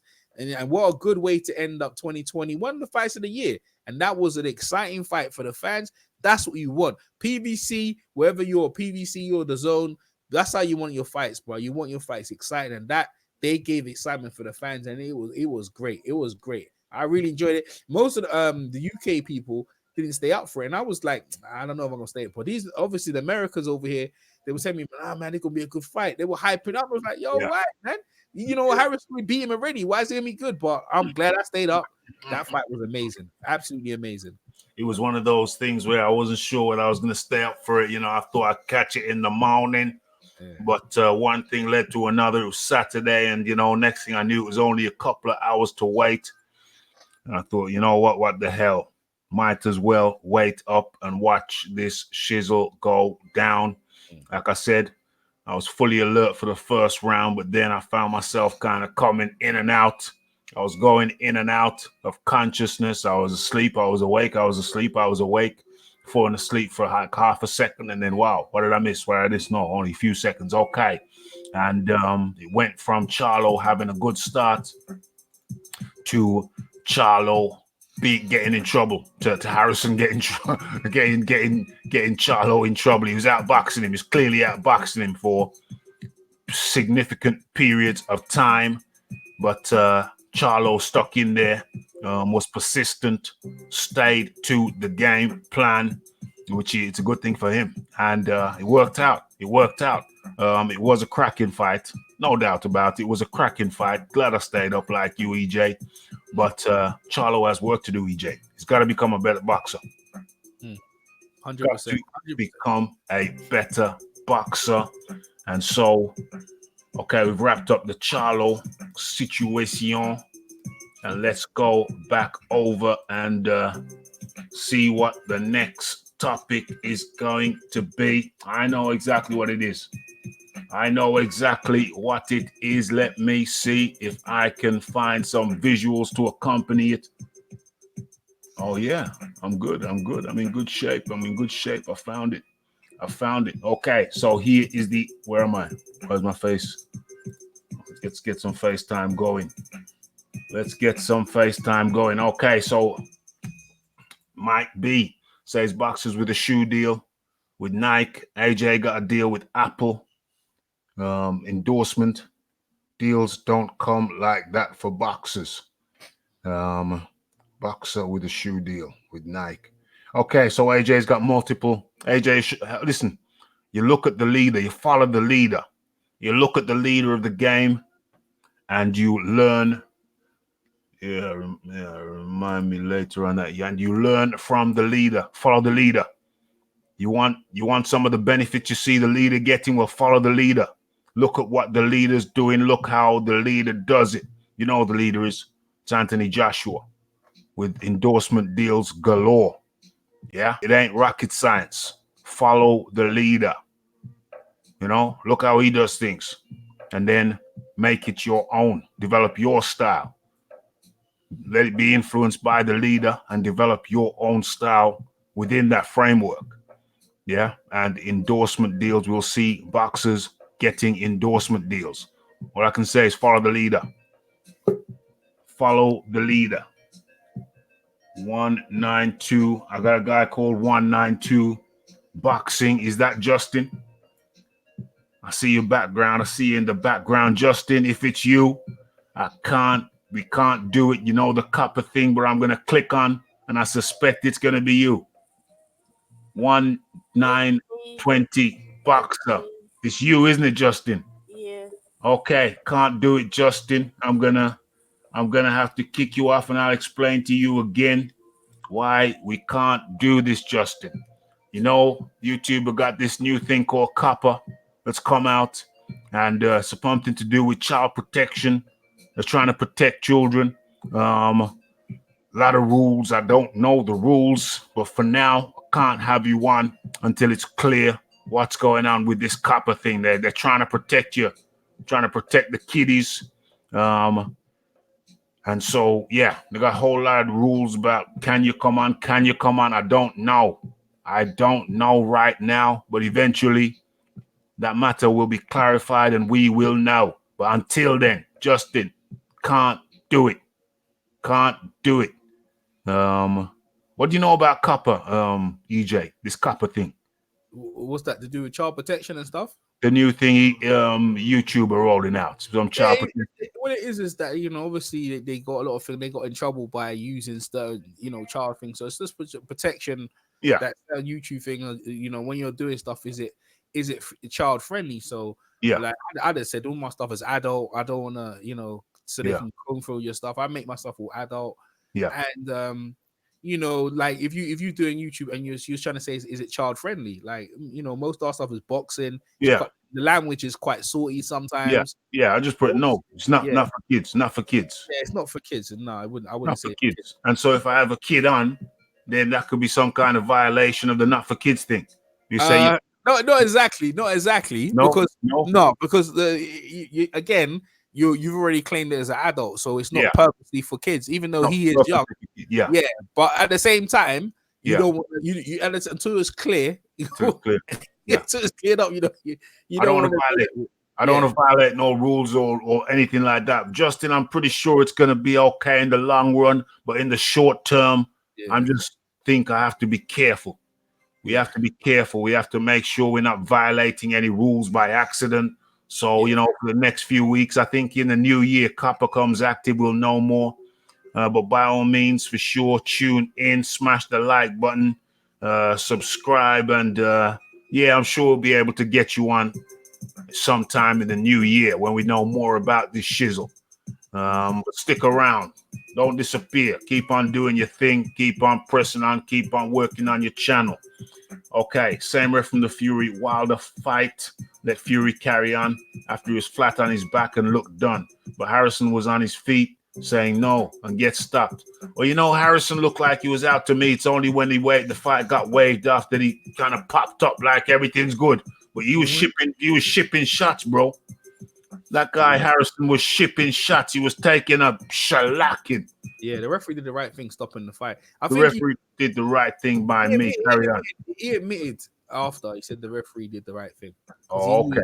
He was done. He was done, man. He was done. But I do hear you with the Tyson Fury thing. I agree. If there was any other ref, that fight would have been waved off, in my opinion. Any other ref in that Fury versus Wilder fight, that fight would have been waved off when Tyson looked like he was in the coffin. Tyson Fury looked like he was comfortable in his coffin. That fight would have been waved off. Who's to know he'd come back from the dead? That shizzle doesn't happen every day, EJ. Yeah. That don't happen every day. Yeah, that was horrible, man. But hey, listen, that's the same referee, Jack Reese. You know, a lot of people think he stopped it too early, but I said, yo, he got knocked down like twice. He wasn't throwing back when he was on the ropes. Yeah, they wasn't connecting. But would you? I mean, you could have arguably stopped it on the second knockdown. It was bad. Second knockdown, he was bad, man. He looked hurt on that second knockdown. Yeah, the third one, he was on his feet, but the accumulation of not throwing punches shown that he couldn't fight back. He was just protecting himself at that point. You know, the referee had no other job to protect the fighter, and even though he was complaining, the thing is, the fact of the matter is, like, people wanted to see the guy like Conor McGregor and Mayweather. They wanted him to see him go down and stay down. So yeah. You don't have to sometimes. If you look at Emil Griffiths and Benny Kit Pared, they let the guy on the feet. The guy died on his feet, bro. The guy died. He died. He was on his feet when he died. That's a good point. That's a good point. Lenny Perez, he died on his feet. Guys can die standing up. Guys can die standing up just because he's standing up. It don't mean he's okay. Yeah, that's right. That's right. Mean he's okay. Okay. So where are we now? We're going over to the next topic. We're going over to the next fight. Let me share my. Hold on. Before I do that, I gotta do this. Before I do that. What's going on? Screen sharing. Yeah, I know that. I'm just clicking buttons over here. I know what I want to do. Okay, is that it? That's not it. That's not it. I just had the screen. Is this the one? Yeah. This is the one. Okay, so WBC president says Chavez Jr. fought very well. It was a good and wise decision to stop the fight. But you know what? Before I go into the article, before I talk about what the WBC Mauricio Suleiman's talking about, I'll give you my take on it. Once again, early morning thing. So Chavez, Julio Cesar Chavez Jr. came out into the fight looking very, very large. Look cruiserweight. He looked like a cruiserweight in there. Against the super middleweight. Looked like a cruiserweight. And he came out looking good. The first round, he looked good. I thought, we didn't expect this. What's going on? Comes out with purpose. Where the hell is my phone? Where I wrote down the scorecards, because I wrote down the notes in the scorecard. The phone is here. Let me get into the notes I made for myself on my phone. I texted to myself. Where's my notes? Where's my notes on the no. Yeah. Okay. Oh, here we are. Okay, we're good. Okay, so yeah. Chavez outworked Jacobs. That's round one. Chavez may have edged it close. Round 3. Jacobs outworked Chavez. Round 4. Jacobs outworked Chavez. More physical round. That was a physical round. That was a very physical round. Round 4. Round 5. Chavez. I saw Chavez get an elbow and a head clash. I don't know if you caught that. There was an elbow and a head clash. Both of them, I have to presume, were accidental. That came from Jacobs. As a matter of fact, at the end of the round, the end of the 5th round, Jacobs, or it was actually during the round, Jacobs actually looks at his elbow. It's like he hurt his own elbow on Chavez's forehead. And then there was a head clash immediately after that, both of them accidental. But it wasn't on the nose. So the head clash was not responsible for the nose damage. My notes say head clash. My notes also go on to say a suspected broken nose. Then Jacob took over at that point. Chavez refused to sit down and immediately indicated to his corner that the fight was over. Over. Now, a lot of people, Chavez has got a lot of flack. Chavez has caught a lot of flack, but I'm going to have to slightly defend him in one area, not all areas. The area in which I'm going to defend him, not all areas, but one particular area is that, to me, I think his nose was shattered when they put the cotton bud stuff. When they put the cotton bud thing up his nose, it came out soaking. I do believe his nose was shattered on the inside. It was shattered. I believe that. The way he just stopped fighting at a certain point in that round, it suggests to me that, yeah, he was done. He's not blameless in a lot of areas, but I do believe he had incurred a significant, and I think it's been reported elsewhere. The nose damage, the nose breakage, it was legit. As far as him not coming in condition, as far as him coming in overweight, no, I'm not defending that. Absolutely not defending that. But as far as the stoppage is concerned, I think that's perfectly legitimate. AJ Boxing, if you want to tell us about your experience of the fight. Oh, it was a great fight. Yeah. Chavez was looking like his father's son. Yeah. and then within 2 seconds, then he didn't. Now that means he might have occurred in sparring. Freddie Roach, he really likes his guys to spar. Yeah.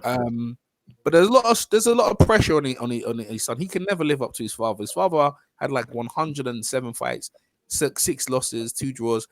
I mean, come on, like you know what I mean? Like he's never gonna be his father's son. But hey, listen, Mexico turned out. They turned out. Yeah. Like he has so many advantages. Drug testing he got away with. Weight he got away with. Yeah. The only one thing is like, bro, he had so much things against Danny Jacobs, right? Even Danny Jacobs at the end of the fight, they were throwing things at him. He had so many things and he couldn't continue. I'm glad, because the boxing is the truth chamber. I'm glad he didn't win. He didn't deserve to be. He didn't deserve all the stuff that his dad was awarded to for all the stuff he did. And that's the way it is, man. Danny Jacobs was a better fighter. And even though he was underweight, he took the fight and he won the fight.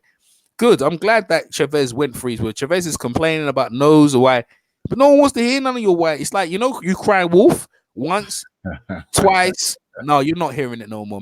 They're not hearing you no more, right? All the stuff he's saying, it makes it look even worse, But I see Marco Barrera have a broken nose against Rocky Suarez. You know what I mean? Yeah. I've seen other guys go. Danny Williams fight Mark Potter with one arm.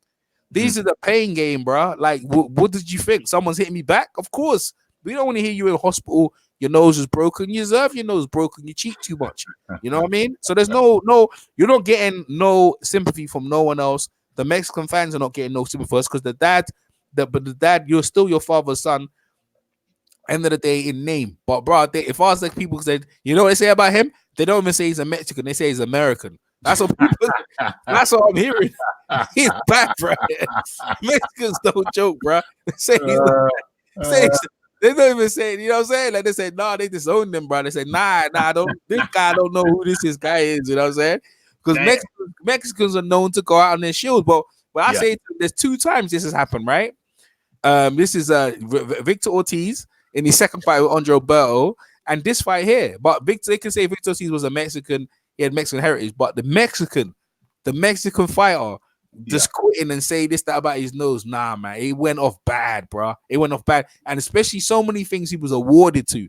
Drug testing, weight disadvantage. Oh, man, come on, man. Like, to be fair, he did take his beating against, what's his name, against, what's the Argentinian guy? He took a beating. He did take his 12 rounds. Yeah. what's his name? Sergio Martinez. He did take a beating against him, so I can't disagree that he ain't took a licking, and he didn't know his beating against Canelo as well, though. Yeah, he did. Yeah, he did. He just didn't perform, but he performed in this fight. But then he got hit, and I personally think the nose damage was for someone else from sparring and something else. But I don't know. I can't guarantee it. But even still, you know, Andy Joshua has been knocked down, but he's still getting the ring. Guys go through. These are the things you go through in the fight game. We don't want to hear no excuses. When you sign the contract, you come to fight at a specific weight. You got away with that. So people now, and the different color hair. We could talk about his hair color. His dad, his dad with his hands on his face, looking down in shame. You know what? I looked at his dad. His dad knew though. His dad. I looked at his dad. Right. A lot of people say he's so embarrassed of his son, but I think his dad know. You know what I mean? He loves his son, but he know you can never be me. But what do you expect? Like it's like Spice, Shane Mosley's son, could never be the same. What's his name again? Hector Camacho, his son Hector Camacho Jr. You know what I mean? But sometimes if your father, this is a funny thing, right? If your father doesn't think like Ray Boom Boom Mancini, right? His dad never got a chance to fight for the world title, but Ray Mancini got his shot. I guess it was Lexo Guerrero, but then later on he won the title after. Then also Floyd Senior, he never really got a chance to fight for the world title because of what happened to him, right? And his son surpassed it. So in them situations, the burning desire for their sons to succeed is different. But when you've succeeded and you have all the riches and trappings, Julio Chavez is the face of Mexican boxing. When you're the face of Mexican boxing, it is very hard. And I think, to be fair, end of the day, when you step into the thing, they actually said his brother Omar Chavez was better. But when you step into them shoes and you try and fill them shoes, it's near than impossible. But the thing is, it's like the Chavezes, we need a Chavez. They needed it so badly. And I think he just wanted to please his son and please his dad. If you look at it, he just wanted to please his dad. That's all he ever wanted to do. But and make the Mexican people proud. But it's all gone so wrong. You know what I'm trying to say? But I don't feel sorry for him because in certain things that he accepted, it makes it worse. You know what I mean? But in saying that, the right person won. The boxing ring is the truth chamber. And congratulations, Danny Jacobs. I mean, we should be talking about him more, but the Chavez is so compelling that we have to talk about it. It's overshadowed his victory. Yeah, but it's so compelling that you have to talk about, and his excuses is crazy. No one wants to listen anyway. But congratulations, Danny Jacobs. I think he can still fight on no Chavez. People like EJ, what are you talking about? Nah, he can fight against Angulo Pedro, the dog. He can fight against him, but that people wouldn't give Chavez much of a chance. But there's honor in defeat sometimes, laying out on your back. Sometimes there is. Right, but quitting, you can't get there's none in that. No one is letting that happen. You know, that's why you look at Harrison. You look at Harrison in the fight, and he didn't want to quit. He didn't want to be known as a quitter. That was his main thing. But we wasn't gonna say. No one's gonna say you quit, bro. It's just that you users getting piled on when no one wants to see you die either. So it was a great fight. But congratulations to Danny Jacobs. Congratulations to Danny Jacobs on securing a win against a guy who's probably a cruiserweight up in there. Okay, so let me stop sharing and let me have a look at what the let me adjust that, and okay, that's good. So congratulations to Danny Jacobs on his victory. As we go into what could most likely be our final topic, and that is, I don't know, you probably haven't seen my video from today about Ben Davison and Tyson Fury, EJ. Yeah, I think you said he quits. Yeah. I know that he said they ended up. Is anything else? Because what they're not getting along. What's actually been said? Well, what I'm gonna do at this time, while we're talking about it, I'm gonna line up the video and put that on silent because some stuff comes up in the graphics on the video. Some stuff come up on the graphics in the video, so that would be helpful. So let me go to the video. Let me play that in the background on silent while we're chopping it up, while I'm telling you about it. What window is that? That's that. Yes. Okay, let's put that on silent. Okay, let me scroll down. Let me scroll through. Okay, found what I wanted to find. Okay, so I had reason to believe. I mean, the general consensus, the general view, the general thought is that Tyson Fury let Ben Davison. The general view is that he let him go. Tyson Fury let Ben Davison go. But something triggered my thought. It's not as clear cut as it seems, because these are the words of Sugar Hill, Javon Sugar Hill Stewart. These are his words. He's quoted. He wanted a trainer who was technical, Sugar Hill explained about their link up. He wants to be very technical. We will work on his technique. These are characteristics he was looking for when he called me, and I fit the description. Okay, so then he goes on to say, it all happened so fast. Initially, he spoke to me about coming into camp. Then I heard Ben Davison is gone, and I am the head trainer. So let's break down that last sentence. It happened so fast. Initially, I was going there as I was going into camp. Yeah, I was going into camp as an assistant. He doesn't use that word. I'm putting it in there, but that's what it implies. He was going into camp as an assistant trainer. But then, next thing he heard was that Ben Davison had gone, and now he had been elevated to head trainer. So it seemed to me at that point that Ben Davison heard the word. I don't know if he was forewarned or not, but after hearing the word, Ben Davison decided to leave. That's what it sounded like to me, but that's only one piece of evidence, and we can't go off one piece of evidence. So then I got two. I got corroborating evidence, and that's what I've been waiting for, because this has been a topic on my topic list for some time, but I was waiting for the corroborating evidence, and the corroborating evidence came in the form of Big John Fury, father of Tyson Fury himself. And John Fury, what did John Fury say? Well, John Fury said, I don't know what happened. I don't know what happened between Tyson and Ben, but certainly nothing to do with me. I've got no problem with Ben. Ben came in and he helped Tyson at the time when he needed help, and he got all that weight off, and he was a good friend, etc., good trainer, etc., etc. He didn't say good trainer. But the key point that John Fury said was that I don't know what happened between them. Next thing I know, Javon, we talked about him going over to Kronk, and keywords being Ben Davison left. Ben Davison left. That's two pieces of evidence.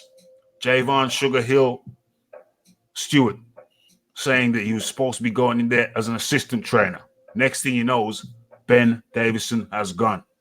And then John Fury saying he doesn't know what happened. But Ben Davison left. Ben Davison left. So, why do I bring this up? Well, it supports my hypothesis, my belief. And by all means, people watching this now and people watching in the future, after you've done so for real, feel free to go ahead and catch that video. I thought I was screen sharing this whole time, but I clearly I am not. Thought I was screen sharing this whole time, but clearly I am not. So you didn't see the graphics. Let me share this just so you see what I thought you were seeing.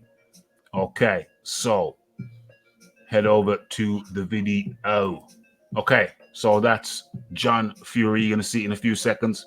That's John Fury in the interview where he said that Ben Davison left. Wasn't fired, he left. And then earlier on, where was the graphics? There are the graphics that I spoke of. It all happened so fast. Initially, he spoke to me about coming into camp, and then I heard that Ben Davison had gone.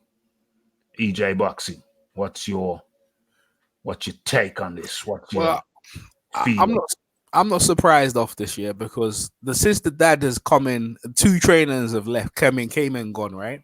The moment Tyson won against Vladimir, the dad was very vocal. Obviously, Peter knew that that John Fury wanted to take more controls, and as you've seen John Fury on the pads of his other son, the one who on the Love Island, Tommy. And obviously he says how it is. So in my opinion, it was like he looked at Ben Davis and said, "What you with him for?" He just told the truth, and Ben Davis was going to be cool as long as Tyson liked him. But the moment Tyson told him he's bringing another trainer in, and John Fury doesn't really like Ben Davis like that, because what it is, Ben Davis, and you got to remember, he's a head coach. That means you get the money, right? So you can't come in when you got another coach coming underneath you. There's 2 things you could either do: sit there and deal with it, which Ben Davis did when he had Freddie Roach. And he also did have in the corner and Ricky Hatton, which is cool. He didn't mind them. But when you got Javante Hill coming in, it's like, nah. I've done it all. I'm done. I can't take this. And I can understand why. You feel like he's being undermined. You're not really liked by the dad. And now the guy who was backing you 100%. Remember, Fury was backing him 100%. But at this point, Fury's lost confidence in him somewhere because of his last performance. And the dad has showed him he's not that good. The dad's just going to tell you how he is. He's not that good. Even with his uncle, Peter, they don't talk no more because his dad probably wanted him more role, and Peter probably wanted him to go a different way. But then he's like, that's your son. You're my brother. I'm going to go my other way. You go your way, I go my way. They don't even talk no more. They don't talk no more. So I feel it all comes down to the dad. Even though Fury is very vanguard, but he listens to his dad. His dad calls the shots right now. I see his dad doing the pad work, same thing what Peter used to do. His dad taking a more vocal role. And end of the day, I think in terms of decision making, it's probably the best decision for Fury because it's serious. It's very serious. It's a very serious fight. He's fighting against a very hard puncher. And for you to get your confidence back, you needed to make a move like this. And then I think he needed to. The Crunk gym he worked there before with Emmanuel. They've worked together, know each other. I think it's a very good move. Will it work out? Is it too short? No, it's fine. We'll find out. They're working on technical thing, but how do you beat Wilder? So, I mean, the fact that you have to change everything, it shows that how serious you take it. Whatever you was doing before, Ricky Hatton, Freddie Roach, they weren't, they're infighters. The 2 of them, they like to fight up close. Now, Javante Hill and the Kronk, the way they fight, they like rangy fighters. But the thing is, the trainer of Deontay Wilder, is thinking it. What's his name again? What's his D's. Pardon? D's. There's 2 trainers. There's D's, the head trainer. He's not. Mark Breland. Mark Breland is the guy. That's why he bought Mark Breland. Mark Breland is the most highly decorated amateur in American history, and he's a 2-time world champion. And he's embodies the Kronk style: tall, lanky, keeps people end your stick. And Wilder's embodied that. So basically, you've gone somewhere to learn the same style as Wilder. So then you know what that means? That means he's best bet is trying to knock Wilder out. I think if you have anything, you can't be outboxing him. And this thing, you can't be out. You can be outboxing, but Fury is probably going there because he probably wants to try and knock out Wilder. People like EJ, you're crazy. Because no, seriously, he probably wants to. I think that's your best bet, really. Why let the guy walk you down? Your best bet is forget about boxing. Try and learn, and you can hurt him. He's definitely vulnerable. Yeah. You definitely show you can outbox him. But if you can hurt him, you need to keep Wilder hurt and keep putting it on him. Because Wilder doesn't mind giving out rounds as long as he lands one punch. If that's what Wilder wants to do, then at the end of the day, what you need to do is outbox him, but hurt him and keep him there. Keep him in that state of mind. Keep him wounded. Keep him making mistakes. And I think with Sugar Hill, they can do that. They can make him implement that game plan that he needs to. Not on the back foot, which Ben Davis's game plan was, because that was their game. That was their game plan to stay on the back foot, outbox him, move him, make him look dumb. And goes, yeah, it did work, but then it didn't work after a while because Fury knows if he comes with that same game plan, he's going to end up the same way. So you're going to have to come up with a different game plan, which will probably suit more Fury. That he's going to have to go out on his shield because most people, observers, feel that's the way he's going to go out anyway. It doesn't matter what Fury does. he's still going out on his back. But I think the move is warranted. I think the move is done by the father. And I think Ben Davis looked at the situation and said, well, listen, I got a good record at the minute. Since I was with Fury, it was okay. If Fury loses, go, well, and the day if he stayed with me, he would have won. You know what I'm saying? I think it's a good time to. You look at the Tyson Fury like the Titanic. It's sinking. The iceberg's there. The iceberg is Deontay Wilder. So best time to jump off into one of them dinghy boats. So end of the day, it doesn't matter what he does at this point. It doesn't matter what he does at this point. End of the day, I feel like Ben Davis did what best for him. And look, he can continue. He can continue, training other fighters. He was a good run with Fury. I'm sure there's still talk.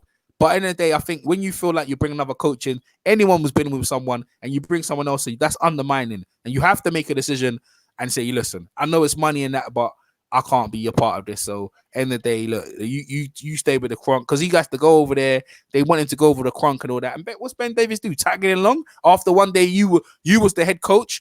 He was the head coach. He bought. You know what I'm saying? He bought. But he would have still he would still have been the head coach though. No. Hold on. At this point, we're gonna come back to you. So remember your word. At this point, I'm gonna bring in James. Okay. Hello, is it working? Yeah, we're working, man. We're working, right, bro. We're working over here. Exactly. How you doing, James? Very good, very good. For dropping for a few minutes, Yeah. It's all good. It's all another flavor, another spice added to the pot. That's okay. So your views on this? You probably haven't seen the video I've made. The video about Ben Davison quit. Yeah, I heard something about that. Okay, so yeah, I mean, you probably haven't checked out the video. Check it out after the show or at your convenience. But ultimately, what's happened is that Javon Sugar Hill Stewart, nephew of Emmanuel Stewart and protege trainer at the Kronk Gym that Tyson Fury attended a couple of times originally when he was 21, then went back to help out with the preparation for one of Vladimir Klitschko's fights.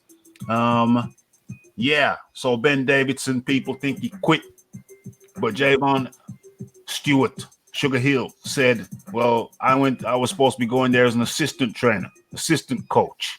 But then the next thing I heard, Ben Davison was gone. Now, doesn't mean to say Ben Davison quit. It could also mean that Tyson Fury kind of got him on up out of there. But I doubt that Tyson Fury would have done that. Tyson Fury would have been looking for the best of both worlds. He knows that Ben Davison brings some. He knows that Ben Davison brings some qualities. Obviously brings quality. So I guess he'd have wanted the best of both worlds, but Ben Davison wasn't having it. Tyson Fury's dad comes out and said, next thing he knew, Ben left. So the narrative that it was a cordial split or what have you, I'm not buying it. There's two pieces of information which suggest to me that Ben Davison quit. James, what's your take on the whole thing? So I think it could be one of those things, when you get angry and you say you're gonna leave your work or whatever, and just before you're gonna get fired, you say, "Oh, I quit. I've had enough of this rubbish." I think you've done something wrong. You think, "Oh, bloody hell, I've had enough of this. I'm out of this." He did something wrong. What did Ben Davison do wrong? Well, look at his last fight that Tyson Fury was in. It was awful. But look at the fight he had with Deontay Wilder. It was very, very good. But maybe, especially his dad, maybe he probably thought that Tyson Fury could have done better, and that's where it comes down to it. Maybe his dad was like, "This guy's no good. I can see this guy. He's terrible. Let's replace him." That's what's happened. This guy's terrible. Let's replace him. I don't think he was replaced though. I think he went.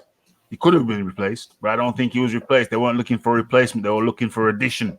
Maybe Ben Davison's gone to him and probably got on a co-coaching thing that, And then thought, well, I don't really want to do this. I don't want to be on the back burner sometimes. So let's split. Yeah. But I would imagine Ben Davison is walking away from some money. But EJ had a good point.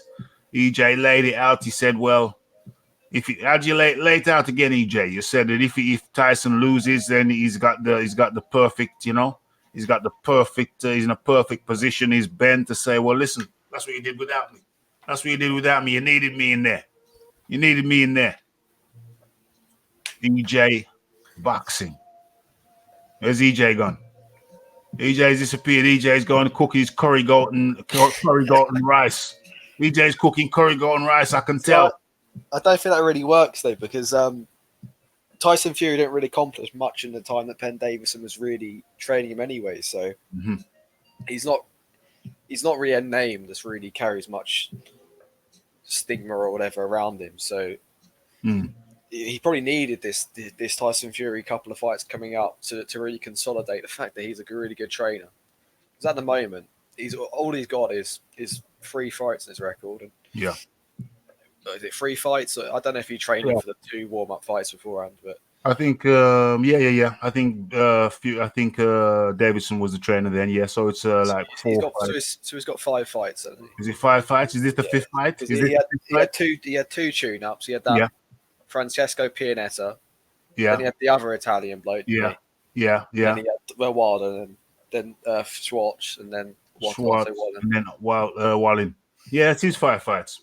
It is 5 fights. Yeah. But you're saying he hasn't established himself yet as a trainer. Yeah, I agree. He hasn't done much, and he goes now. He may have that. He may have gone from a sinking ship, but maybe he was the sinking ship.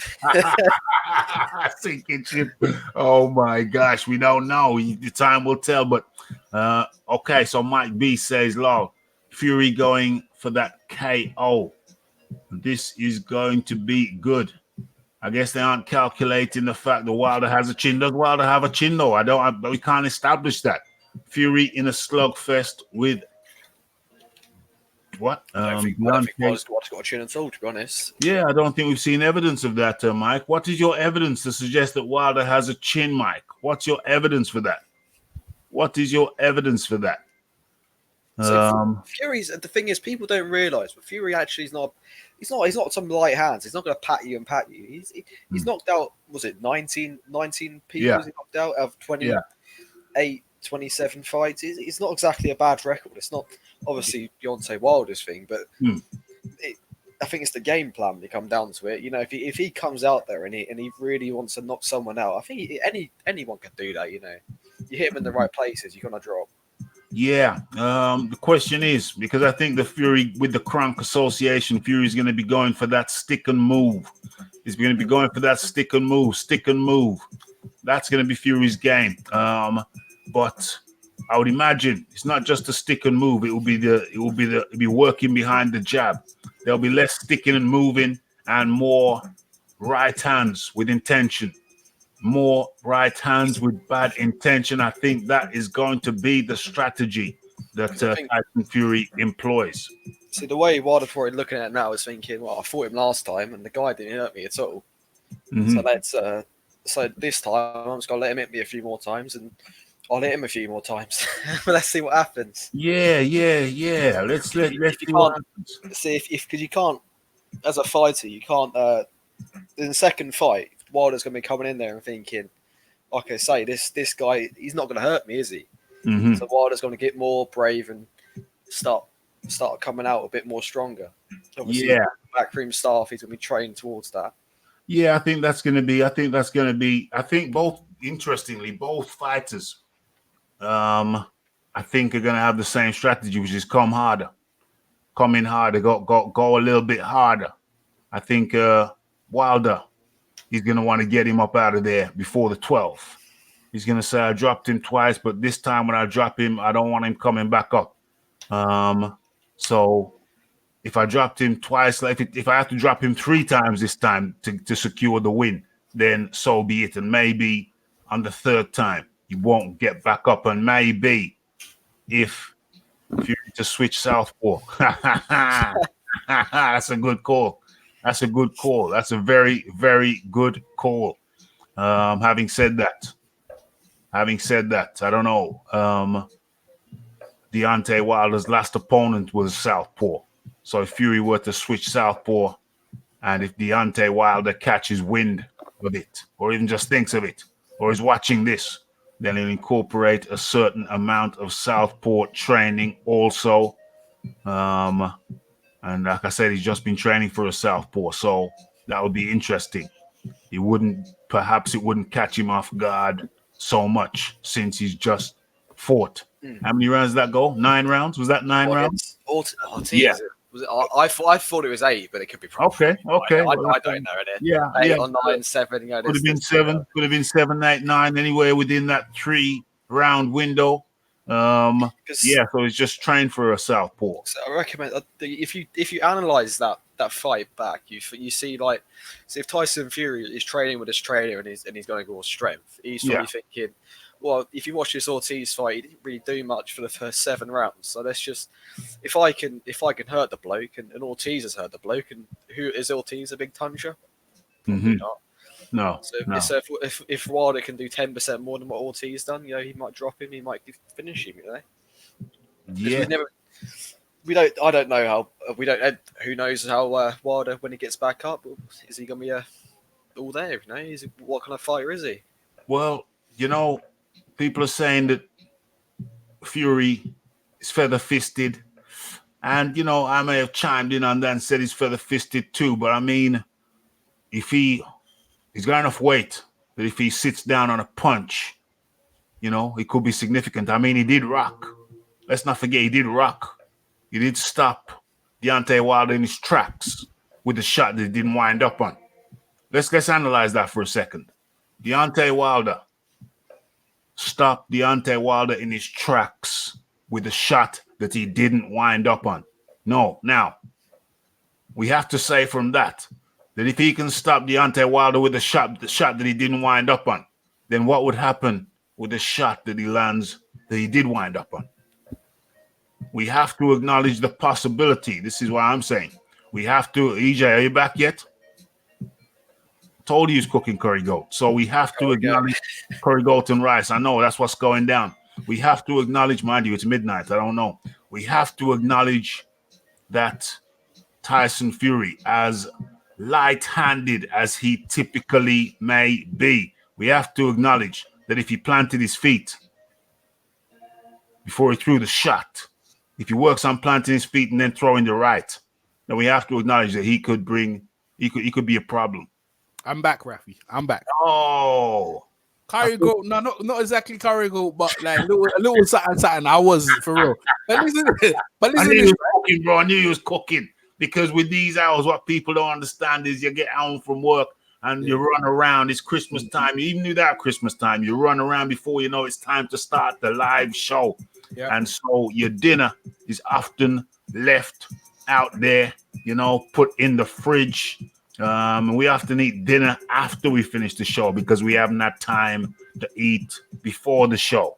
But EJ, boxing, what you saying, my friend? What you saying? I have to analyze both guys' performances. If you look at both guys in terms of their performances against the competition, you could actually see that one guy is actually getting emboldened by, he doesn't even want to win rounds. He's just looking for one punch. The other guy is just completely underestimating people, but he's getting hit more. He's been hit more in the last 3 opponents than I've seen it, especially with the Wilder fight and the Sefer and the other fights, right? He's been hit much more because he kind of knew he was going to win. It's more like a showcase. It's not very good preparation for each other, but something's gonna happen. Something is gonna collide, and you know what I mean. And most people feel like Wilder will have the ability to land on him, but you're right. Fury does have the punch to stun Wilder, but so did Ortiz, and so some other people. They've stunned him, but Wilder's determination, and his stubbornness to get through to do what he wants to do. That's what it is. This is a battle of wills and power, and Fury's already showed his will to get off the canvas. Right about it, as we talk about Ajagba earlier on, he'll get off the canvas. So Fury will get off the canvas, and he did outbox Wilder when he got off the canvas in that thing. And so you could assume that could happen, but in this fight, Fury is getting hit more, and I think he's more concerned, and he's made the more drastic changes at the late. Wilder at the same, is just completely, in my opinion, not even listening to his trainer Mark Breland, not listening to JD's, and say, "Yo, I'm not even gonna. I'll tell you what I'm gonna do. I'm so arrogant. I'm not even gonna win one round, and I still win the fight." That's real mad confidence. So the two of them are coming in, overlooking their opponents at some point. So something's gonna give. Their arrogance is gonna get them in a whole world of trouble with each other. But someone's pride is gonna be hurt. Yeah. Obviously, us in the UK want it, maybe want it to be Fury, and then people in America want it to be Wilder. But I tend to lead her to the latter and say to myself, I hope we see a great fight like we saw in the first fight, storylines. And listen, hey, might get a draw again. Well, the reason I disagree with your assessment is because I feel that Deontay Wilder got a wake-up call against Tyson Fury. Remember, he took the fight against Tyson Fury on the basis, many believe, including myself, on the basis that Fury wasn't up to speed yet. Fury had just spent the best part of 3 years on the couch, in the kebab shop, in the pub, in the crack houses, in the crack houses. According to his own words, that's where he was spending his time: the kebab shop, the pub, and the crack house, rotating every day. Put on something like 14 stone. Put on a whole man. It was like carrying another man on his back. 10 stone, carrying another man on his back. And he still gave Deontay Wilder a boxing lesson. Yeah, not as wide as some people say. I thought it was very close, very, very close. Even without the knockdowns, I think it was a close fight. I think Deontay Wilder, people are overlooking Deontay Wilder because of his last performance against Ortiz, where he took it very, very calm. I think he'll be just as calm. Well, not as calm. I don't think he'll be as calm against Tyson Fury. I think he'll know he needs to bring his absolute best. And I think he'll box a little bit more. I think he will aim to win more rounds. And I think he will be believing in his knockout ability against Tyson Fury. I think he'll go in there with the mindset that, well, I dropped him twice. This time, I only aim to drop him once and let that be it. But if I have to drop him twice, then let that be it. And if I have to drop him 3 times, then let that be it. I know I can drop him. I'll just drop him. If he gets back up, I'll drop him again. I think that, but I'm going to outbox him as well. I think Deontay Wilder, and this might be a slightly controversial assessment, but I think Deontay Wilder will try to be closer on the scorecards, even without the knockdowns. I'm going over to James. So who do you think is going to win first? At first, I thought Deontay Wilder was going to knock out Tyson Fury. And then I was somewhat swayed. I have been somewhat swayed by the argument that if Tyson Fury wins, then the unification bout becomes more realistic because Tyson Fury would be quicker, in Joshua's words, in Eddie Hearn's words. Tyson Fury would be quicker to take the unification fight, or the undisputed fight, quicker than Deontay Wilder, and I was swayed by that for a while. So then I started to look at ways that Tyson Fury could win. And that was before the Kronk connection came in. But definitely with the Kronk connection, I think his chances of beating Deontay Wilder are enhanced because he's already got his own style. He's already got his own stick and move style. But he can mix that stick and move in with the stick and stay from Kronk. The stick and stay from Kronk. Yeah? Hit him hard and then move. Yeah, so plant your feet on the right more often.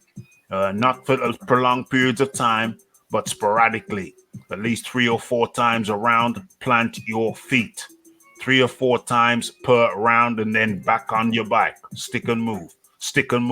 Using the jab more, planting the feet occasionally might get the job done. So that was my position. But then the dice rolled again, and we found out we had confirmation that hold on, what's going on? What do I need to do? No, that's not it. Confirmation that Deontay Wilder, Tyson Fury were going to be fighting 2 times in 2020. And then I went to, well, I don't care. I don't care because what are they doing? Do they care? They're fighting 2 times in 1 year. They know they're running out the clock. They know they're lessening the time to get an Anthony Joshua fight for both of them. What the hell is that? How am I supposed to feel about that when 2 guys don't want to fight for undisputed? What the hell is that when 2 guys don't want to fight for undisputed in 2020? Oh, James. I think we can. Yeah, but see the way AJ's got it now? He's got to do 1 mandatory. Yeah. Is it March? He's got to do something like that, March or May. So it's something like that, March. And then I don't know what's happening if he's going to be stripped, or I don't know if he's going to have to do another mandatory. Yeah, might do 2 in a year. Well, then Tyson Fury and Wilder has 2 fights in a year. Yeah. So then, the way they're looking at now is AJ could possibly be held up for 2 fights. Yeah. So we might as well have these 2 fights, make our little bit of money. They made that deal before. They made that deal before that was known. Yeah, that AJ would have 2 fights. So they made that deal independent of that knowledge that we have now. But there's a lot of there's a lot of people in boxing, and there's a lot of people that know a lot about boxing. And I'm sure at some point that someone would have informed them that AJ may have to have. Because you're effectively saying they made that decision to fight twice in 2020 based on algorithms, the algorithms which say that Joshua was going to be tied up. Yeah. Okay. And also they may have done it on the fact that AJ may have lost. Because if you truly believe that AJ would have lost, and this deal was talked about way before the AJ even fighting as well, because it was talked about them having the rematch and a 2-fight deal before that. So we don't know if this was signed before AJ fought the little fat Mexican. So well, either way, carry on. So if the little fat Mexican won, then unification against him is a lot easier for Wilder. So that was going to happen anyway. So I think the way it's come out now is completely different with the fact that AJ has now won, and then there's 2-fight deals come out. But I think we got to get interest in these 2 fights, because if Tyson Fury wins, how does Wilder then respond? I mean, that makes things very interesting. Yeah, it could make things very interesting. I'm less interested. They tied themselves up for a whole damn year. AJ could potentially fight. AJ might. What did they say? Undisputed trumps mandatories. But it don't matter now because them guys are tied up. So it don't matter. So the notion of the projection that AJ was going to be tied up in 2020 is kind of blown out to the water somewhat by the concept of undisputed trumps or unification trumps mandatories. James. Yeah, you could go from that way, but I think maybe how it was set up for Wilder and Tyson Fury. Maybe it was set up that they'd both only accept a rematch clause. The fact that if one of them loses, they can win it again. So when the stakes are so high, you want the cushion. So if you lose, you can always just give it back, or if you win, then obviously then you can play it back again. So play it back. When did they stop playing it back? Because if Wilder wins the first one and Tyson Fury wins the second one, then what do they do from there? They still need a tiebreaker. So they're gonna have to have a fourth. I don't think you'd see a fourth, because I think Tyson Fury would probably retire at that point. Well, no. I mean, it's a serious question. I'm asking you a serious question. No, seriously, I'm saying this now, and I'm putting this out there. Yeah. I don't think Tyson Fury will ever fight AJ. I think Tyson Fury is more likely to retire from boxing than fighting AJ. Well, you know what? I don't entirely disagree with you. I don't entirely disagree with you, but I think the same applies for Wilder. I don't know if either of these guys want it. These guys' actions suggest that neither of them want it. I think Wilder's a duck, though, isn't he? So he'd be quite quacking, sitting on the local pond. He'd rather do that, isn't it? The local pond. EJ Boxing Live. Yeah, I was saying to my point again. Yeah, I was saying that when I said Wilder underestimated Fury. The way Wilder was going in, he thought, like you said about because he's on drugs, that he thought that he could beat Fury pretty easy, and he found out it wasn't so easy. You know, he found out it wasn't so easy. Going back to the point about the rematches clause, that's Frank Warren. That's Frank Warren. Frank Warren and what's the guy? What's his name again? Shelley Finkel. That's them two.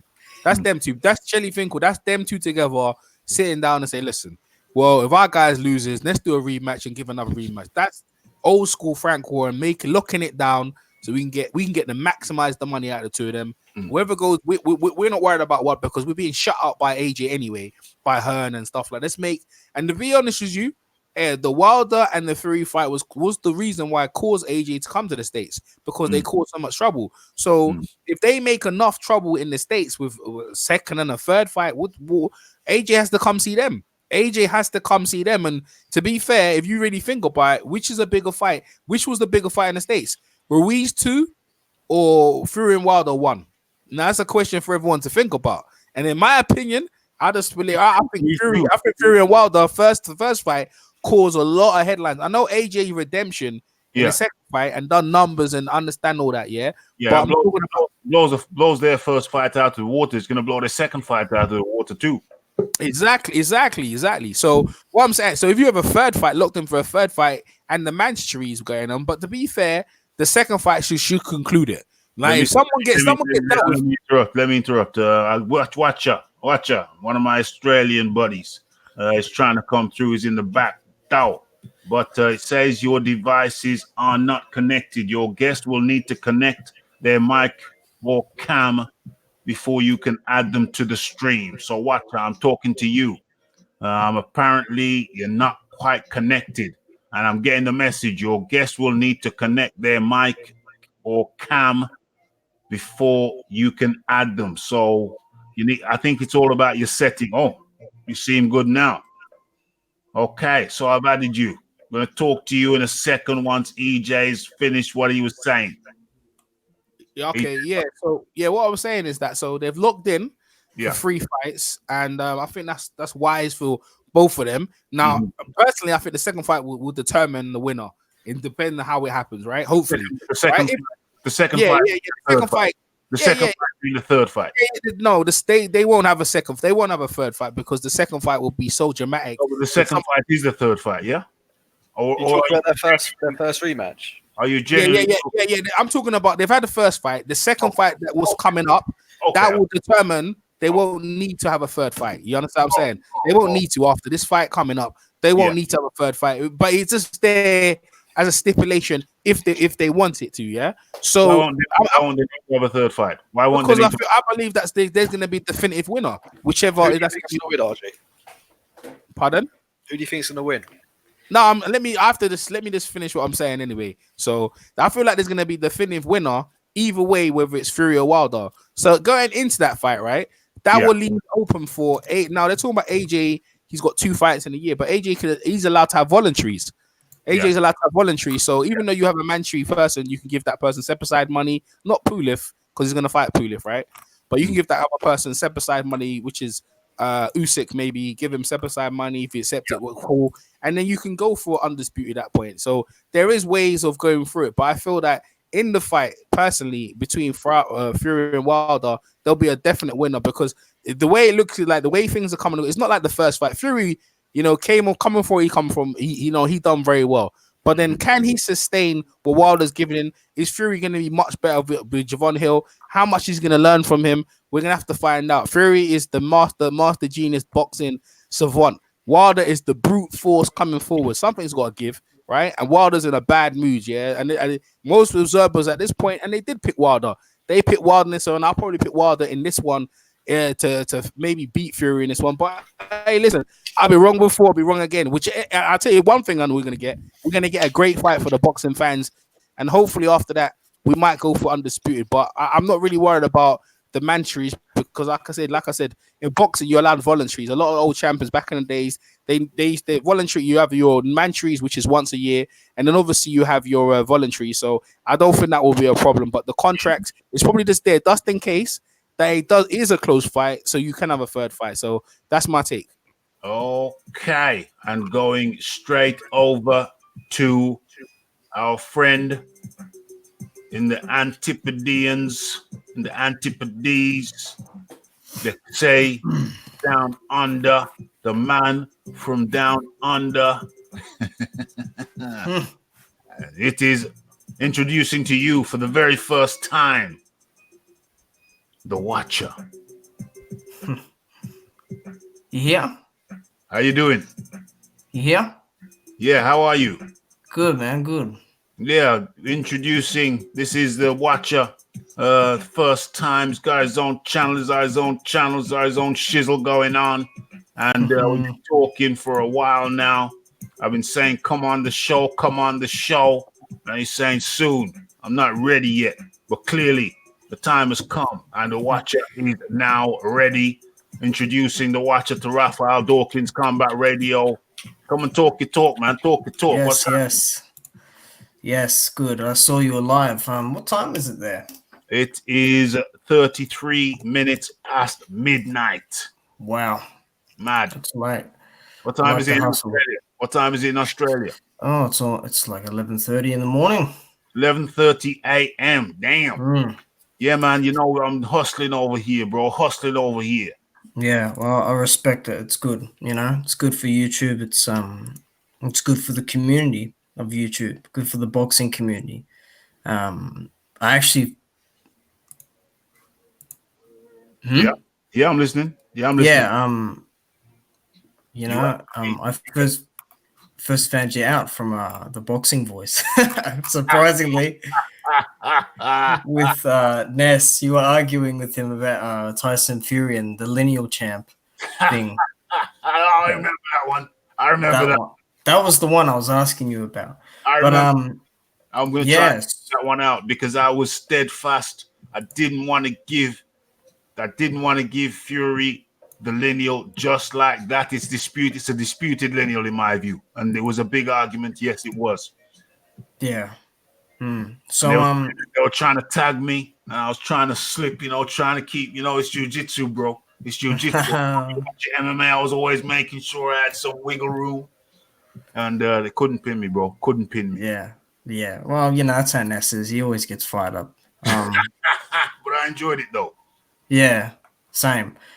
So what are we talking about? We're talking about Fury and Wilder, the fight coming up. Yeah, Fury. Well, first we are. And that stems from my hypothesis. Yardman, your device. Okay, you're good now. Ped is in the building. Big up to you, Ped. Somebody's dropped off. Who was that? EJ. Okay. That was EJ. Yeah. So we're just talking about. First of all, I don't think Davison. We're talking about my hypothesis. You can check out my video later if you haven't seen it about Ben Davison. Ben Davison quit. That's my hypothesis. My two pieces of supporting argument are one, that Avon Sugarhill was approached as an assistant trainer. And he agreed to go over as an assistant trainer, but the next thing he heard, Ben Davison wasn't there anymore. People assumed that maybe he was fired, but I suspected that he hadn't been fired. He'd chosen to walk. And then John Fury yesterday came out with an interview where he states that he doesn't know why Ben left. And to me, that's supporting evidence that Ben chose to walk and not be in the shadow of some other coach, some other trainer.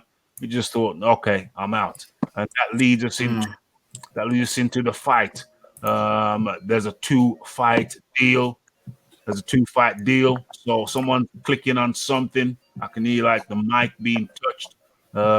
Talking about the two-fight deal. That's maybe less interested because it seems like no man is prepared to go for undisputed. Neither of the two, neither Deontay Wilder, they tied themselves up.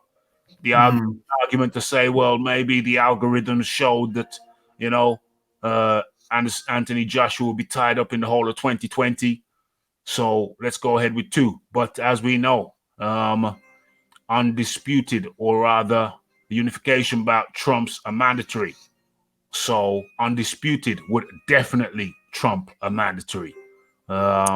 So I don't buy the argument that they knew Joshua was going to be tied up with mandatory, so they go ahead and make 2 fights. No, to me, my interpretation is that neither of the two seems ready or willing to step up for undisputed, and they'd rather tie themselves up. And furthermore, on top of that, if Deontay Wilder wins the next fight, then Tyson Fury wins the third fight. They're still just 1 fight each, and the other one was drawn. So what do? Have a 4th fight? So they tie themselves up again in the beginning of 2021. So any part of that, you go ahead. I know you got lots of opinions on this. So go ahead, man. The floor is yours, and then I'll get to Yard, man, after you. Yeah, I won't be on for long because I've got to do things, but I thought I'd get on here anyway. So I'll be on here more for sure. Appreciate it. Yeah, when I heard before you start, sorry, let me just say thank you to EJ. EJ's got things to do. It's after midnight over here, so all I can do is extend my thanks to EJ Boxing. He's got his own channel for sure. Go ahead and check him out. Merry Christmas to you, EJ, from me and the whole of the Raphael Dawkins Combat Radio crew. Thank you for jumping on tonight. Over to you. All right. So about the news. What was the first 2 words? What were the first 2 words you said? Yeah, you kind of cut out for a second. What was the first? I just said I heard about the news about the third fight. Right. Because back in I forgot when they first mentioned the rematch, but it hasn't even been announced yet. So it's just keeping me really conspicuous, and I'm just curious to know when this fight's going to happen, because this was getting talked about earlier in the year. Yeah. Frank's been saying next week there'll be an announcement, and then Bob Arum was saying there'll be a digital press conference announcement. And I've commented on this on your channel as well. Yeah. But I don't like the third fight, and I'll explain why. Because the first fight, okay, was great. Right, they had the draw, and I have my opinions on that, but that's all good. And it was all right. The pay-per-views were, okay. But I feel like with this fight, you got to get a more definitive winner. And I feel like that's enough just to kind of close that door, kind of close that chapter between the two. Because Wilder and Fury have known each other since 2014. Okay, that's almost, I don't know, that's a long time, over 4 or 5 years. Yeah. And I feel like this fight that's supposedly meant to happen in February on 22nd, I feel like that's enough. Unless, they don't even know how well this event's going to do. So, in the third fight, how good will the money be for them both? And if Fury, wins by a points decision, and let's just say he makes Wilder, he takes that right hand away from Wilder and the fight's not that great. There's less action. Will people want to see that again? As for the whole AJ thing with his mandatories, I like that AJ's got those because I think Pulev's a credible opponent. I think Usyk is probably that reminds me of the Klitschko fight a bit. That European master of boxing coming over to the UK. Filling up that 90,000 Wembley Stadium. That's such a good fight. So I got no problem with that. And I'm a Wilder fan. I'm an AJ fan. I like all the fighters in the division, but I got no problem with AJ having that for 2020. Fighting one mandatory than the next, because one, he's fulfilling his mandatories, so that's out the way. And he's got 2 good, solid opponents, especially Usyk, on his record. I mean, you beat an undisputed cruiserweight champion who was meant to be the next big thing at heavyweight, right? For Wilder, it's right, if Wilder beats Fury, okay, in this February match, cool, he's got that on his name, right? But he's still got that mental thing of I dropped him twice in the first fight. I beat him, whether he wins on points or by knockout in the second fight, doesn't matter.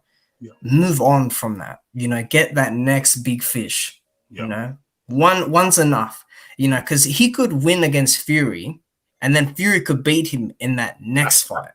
That's what I'm saying. Then it's one each. Yeah. So like, and then he doesn't have the belt. Then what the hell happens then? I don't know what happens then. So like, I'm thinking that it's, you know what, the thing with Fury is like, he's got this knack of just wrecking everything. Like getting, I don't know, like, and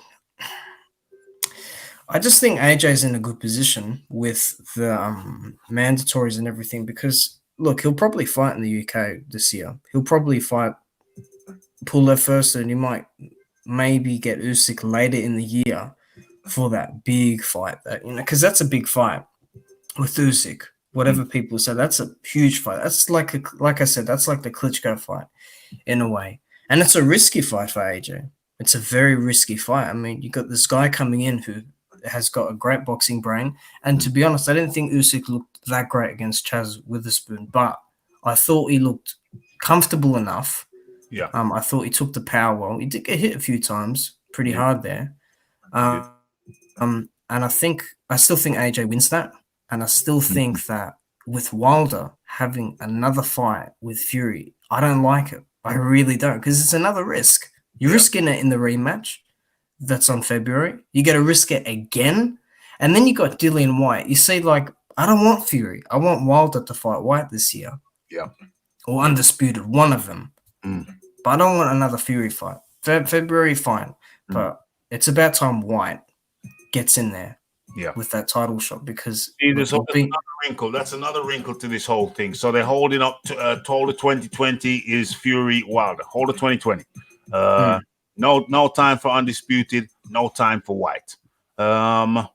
It's a big fat mess. Did you have a key point that you wanted to share? Was there did you put your thoughts in a nutshell before I move over to Yardman? Yeah, I just want Undisputed, or I want Wilder versus White. Yeah, that's what I want. Because I think that second Fury fight, not the rematch, the one that's supposedly that Frank has organized. Yeah. Nah, I don't like that at all. That's the third fight. That's the third fight. Yeah. Yeah, it's terrible. It's terrible. It's terrible. It's terrible. It's absolutely terrible for boxing.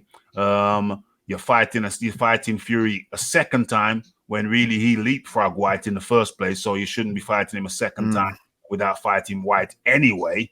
So that's White leapfrog for the first time when you fought him the first time. When Fury fought Wilder the first time, that's the first time. So there, White's been leapfrogged once. Then you leapfrog him again by fighting the rematch in February. Then you're still leapfrogging him by fighting a third time in 2020. So one, you should have been fighting Dillian White next for Deontay Wilder.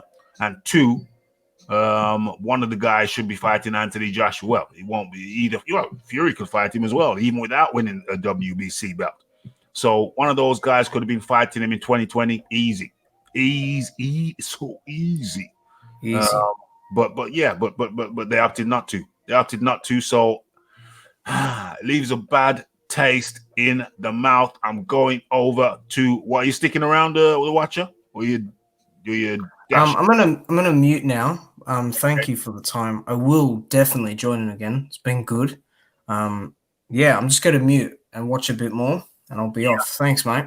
Okay, mate. Thanks for coming over eventually. We made it happen. I invited you some time ago, and now you've come over, and the watcher is going to be one to watch because he's going to be a regular over here, hopefully. The product just keeps on improving. Yardman, how are you today?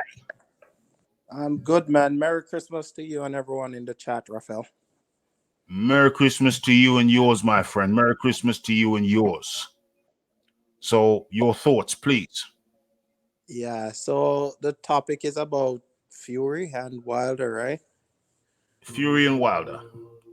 Yeah. They got two fights in 2020. Yeah. Ben Davison's left. He's gone over to Sugar Hill Stewart, new trainer for Fury. Yeah, that's what I heard. No Undisputed possible in 2020. no Dillian White fight for Deontay Wilder in 2020.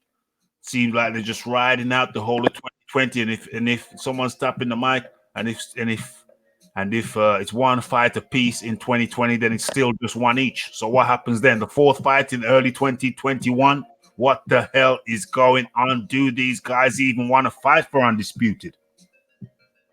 Well, first of all, I think Fury's having trouble in his camp. Like the fact that his coach had to leave, 2 months before a very important fight like that.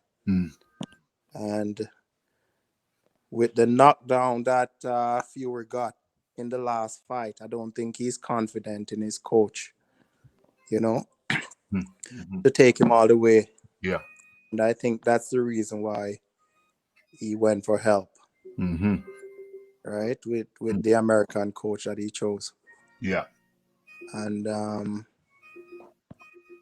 my heart is with Fury, but I think Wilder's gonna knock him out. Like Fury has been doing all this WWE shit, Yep. Like you have to stay consistent in the game, and if you're doing boxing, you have to focus on boxing, right? 100. I think the fight is gonna be pretty similar to the first one. The only difference is that Deontay Wilder is gonna get outboxed, and he's gonna be more patient. Yeah. Because and I think he's gonna catch Fury. That's what I think is gonna happen. Okay. So let's say prediction's right. Let's say he catches Fury. What happens then? What does Fury do? What does Deontay Wilder do then? If he wins over Fury, I think he might fight anyone else except Dillian White, because he's gonna wait out all of 2020. Yeah. Because I don't think Fury is gonna want any more of that, right? Especially if he gets knocked out brutally or early in the fight. Yeah. I don't think he's gonna want any more of that. So Fury might take some time off. Yeah. Wilder might fight another mandatory or something. Yeah. Won't be mandatory because that would be Dillian White. So he'll fight about. Yeah, but he can't fight White until 2021, right? No, he can, because he's the mandatory. So if he fights a mandatory, it will have to be Dillian White. Yeah, but I think he's gonna wait him out. Okay, he can do that. But if he fights somebody else, then it'll be other than Dillian White. Then it'll be a voluntary. Yeah. Sorry, that's what I meant. Yeah. Yeah. He's not gonna jump into a Dillian White fight. Would he fight Joshua end of 2020 if for undisputed? Do you see?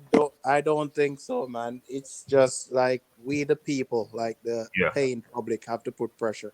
Yeah. On these guys to fight. Do you think he wants? Do you think he wants to fight Joshua? I don't think he wants to fight Joshua. I don't think he wants to fight Joshua. So there's a lot of psychology going on with Deontay Wilder's team. They are talking as if they want to fight, but I don't think they really want to fight. James. Yeah. Nice to hear from you, Yardman. I don't know if you ever bless up. Yeah, but the way you're saying the fight's going to happen is literally playing straight into Tyson Fury's hands. If Wilder carries on as he did last time against Ortiz, and Tyson Fury just this time sticks a little bit, patters him up, just hits him with a little bit more, knocks him down, that's the end of it. Wilder then they have the rematch because Wilder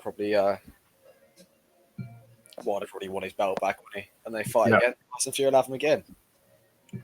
That's what I think is going to happen. So Tyson Fury is gonna upend. Tyson Fury is gonna upend Deontay Wilder. 100%. Gonna pull him out of the pond by his legs, by his little flappers, by his flappers. Okay, so we got divergent opinions here. That's what we like. on Raphael Dawkins Combat Radio. Yardman wants to say something. Yeah, another thing again, Raphael. Like in the first fight, Wilder, how much did he weigh? 208, 209 pounds. Yeah, he was light. He was light because he said he was sick. Yeah. The second fight here, Yeah. if he's healthy, he's gonna go in that fight weighing probably 220. Yeah, to 220. 225. Yeah. That's a different type of power. You know what I'm saying? Like, yeah, he's gonna be hitting way harder. He's gonna be hitting harder. James, Deontay Wilder's gonna come in at least 10 pounds heavier. I don't think. Well, if he comes in heavier, that only plays in the Tyson Fury's hands even more, because then he's gonna be less mobile. Yeah. You're gonna have a sitting target for Tyson Fury to then train him up a little bit. If Tyson Fury does this train with his new trainer, Yeah. to properly knock him out, it's all playing straight into Tyson Fury's hands. Yardman, if Deontay Wilder comes in heavy, it plays into Wilder's hand. It plays into Tyson Fury's hands. Yeah, yes, it does. But you know, it's boxing, and he catch him twice. Mm-hmm. The first fight, there's no way Fury's gonna get out of that fight But without getting touched. What if Tyson Fury touches Wilder? It can go either way. It's heavyweight boxing, right? But the way people talk about it, they only say that Wilder's going to knock out Fury. People don't realize that Fury can knock out Wilder. Yeah, Fury can knock him out too. Fury can knock him out too. But like, based on how Fury has looked in his last two fights, you know, how come Fury couldn't knock out Otto Wallin? James. Oh, you saw that cut. I don't think he responded well at all from that cut. I don't want to sound like an absolute fanboy of Tyson Fury. Why? Go ahead. That's the way. Because the way I look at it is if you watched him with Tyson Fury against the first two opponents, it was Sefa Fury and Pianeta. Yeah. You'd seen that he was bloody dreadful against both of them. Absolutely boring as hell. You know, just terrible fights. But then against Wilder, completely different. He's one of these fighters that fights to the opponent. He raises his level to the. That's true. Level. That's a good counter. Yardman. That's a good counter. True. That's true. And another thing, you have to take into consideration too, Raphael. Yeah. The cut above Fury. Tyson Fury eyelid. Yeah. Like, I kind of threw him. Yeah. I don't think it was a bad performance as well. It wasn't that bad. It wasn't atrocious. He won AJV Ruiz won. No, that's true. That's true. That's true. He still won the fight. He did rock Wallin in the 11th, and obviously Wallin was having his way in the 12th. And against Schwartz, that was a good. I think that was how people say that's a bad performance from Tyson Fury. Is a bit silly because it was a good performance of Tyson Fury. Yeah, but he's fighting a mediocre guy. I'm saying at least it was against a nobody. Yeah, but it was a good performance. Well, in your fighting nobodies, it's supposed to be a good performance. Yeah, but wasn't Schwartz ranked like in the? He was ranked, but that was just a pumped up number. That was a jumped up number. He wasn't really. He got ranked after the fight was announced. Oh my gosh! Yeah, you can't look at that ranking, James. You can't look at that ranking. That's about. It was a good performance against Tom Schwartz. Also, 1-1. Yeah, the cut really swung him. Yeah. Away from it, you know. Yeah, I hear you. Is there anything else we need to say? I mean, okay, I'll say something. Yeah, this two fights in 2020. It's pointless. It's pointless. It's so pointless. It's so pointless. Okay, the rematch, the second fight, fine. Second fight, fine. Wilder versus Fury, second fight, fine. Okay, I understand. No problem. We want to get a decider, but it ain't a decider. It's not a decider because then you've won 1.5 fights, but the other guy can level up on the second fight, which is the third fight, the second fight of 2020, which is the third fight. So if one guy wins the first fight, the other guy wins the second fight. Nothing has been resolved. It's still unresolved. Nothing's been resolved. So what happens then? Is that a fourth fight? It's still unresolved, but whatever comes and goes, Wilder has to fight what's his face on the in February. White. Yeah, he has to fight. He has to fight White in February. So, is it February or was it? It's February. It's February. That's the tentative date. That's penciled in. But you know, it's the WBC that can move that. The WBC that can move that. They can simply.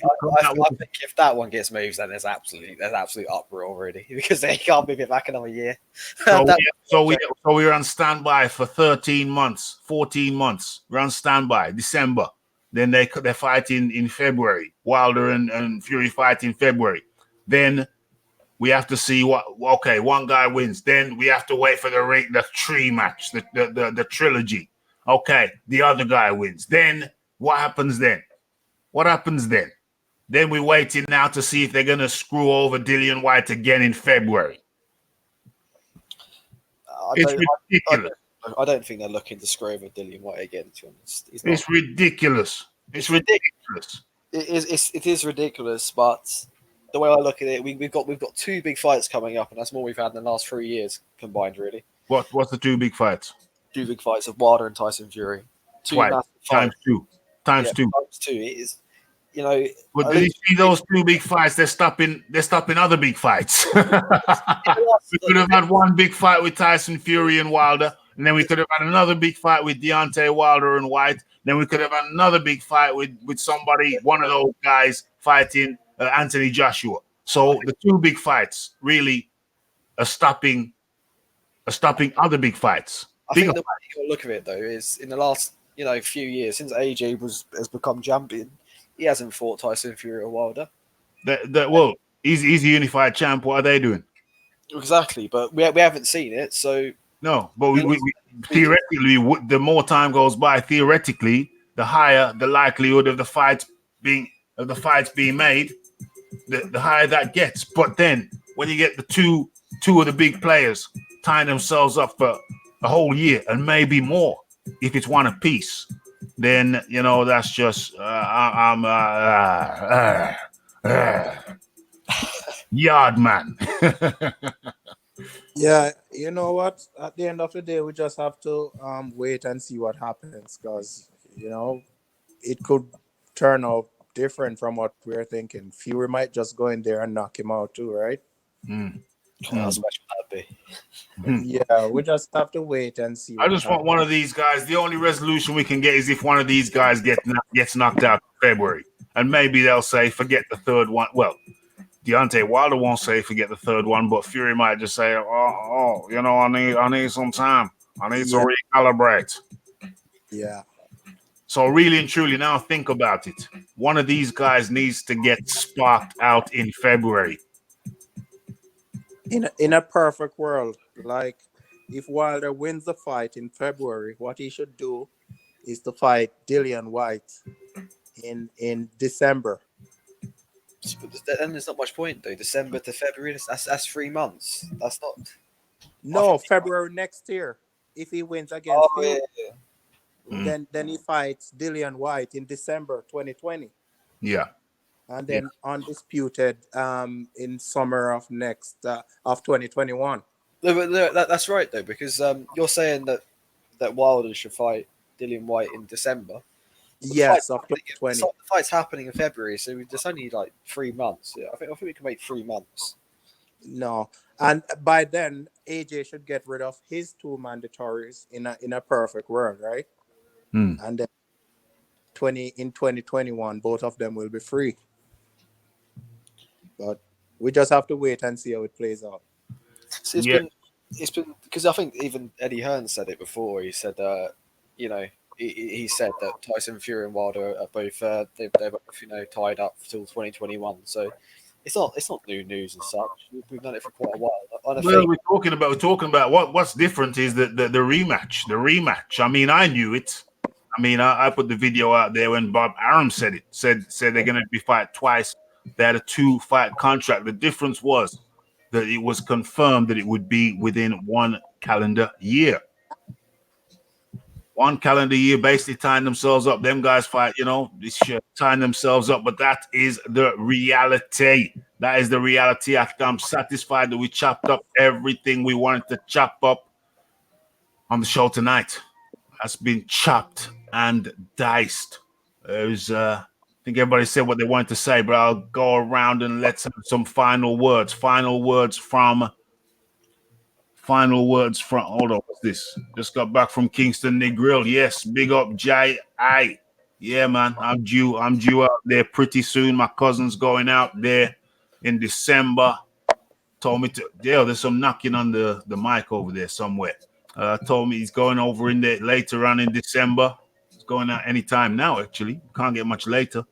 I'll be going over there next year, no doubt. No doubt. God willing, all being well.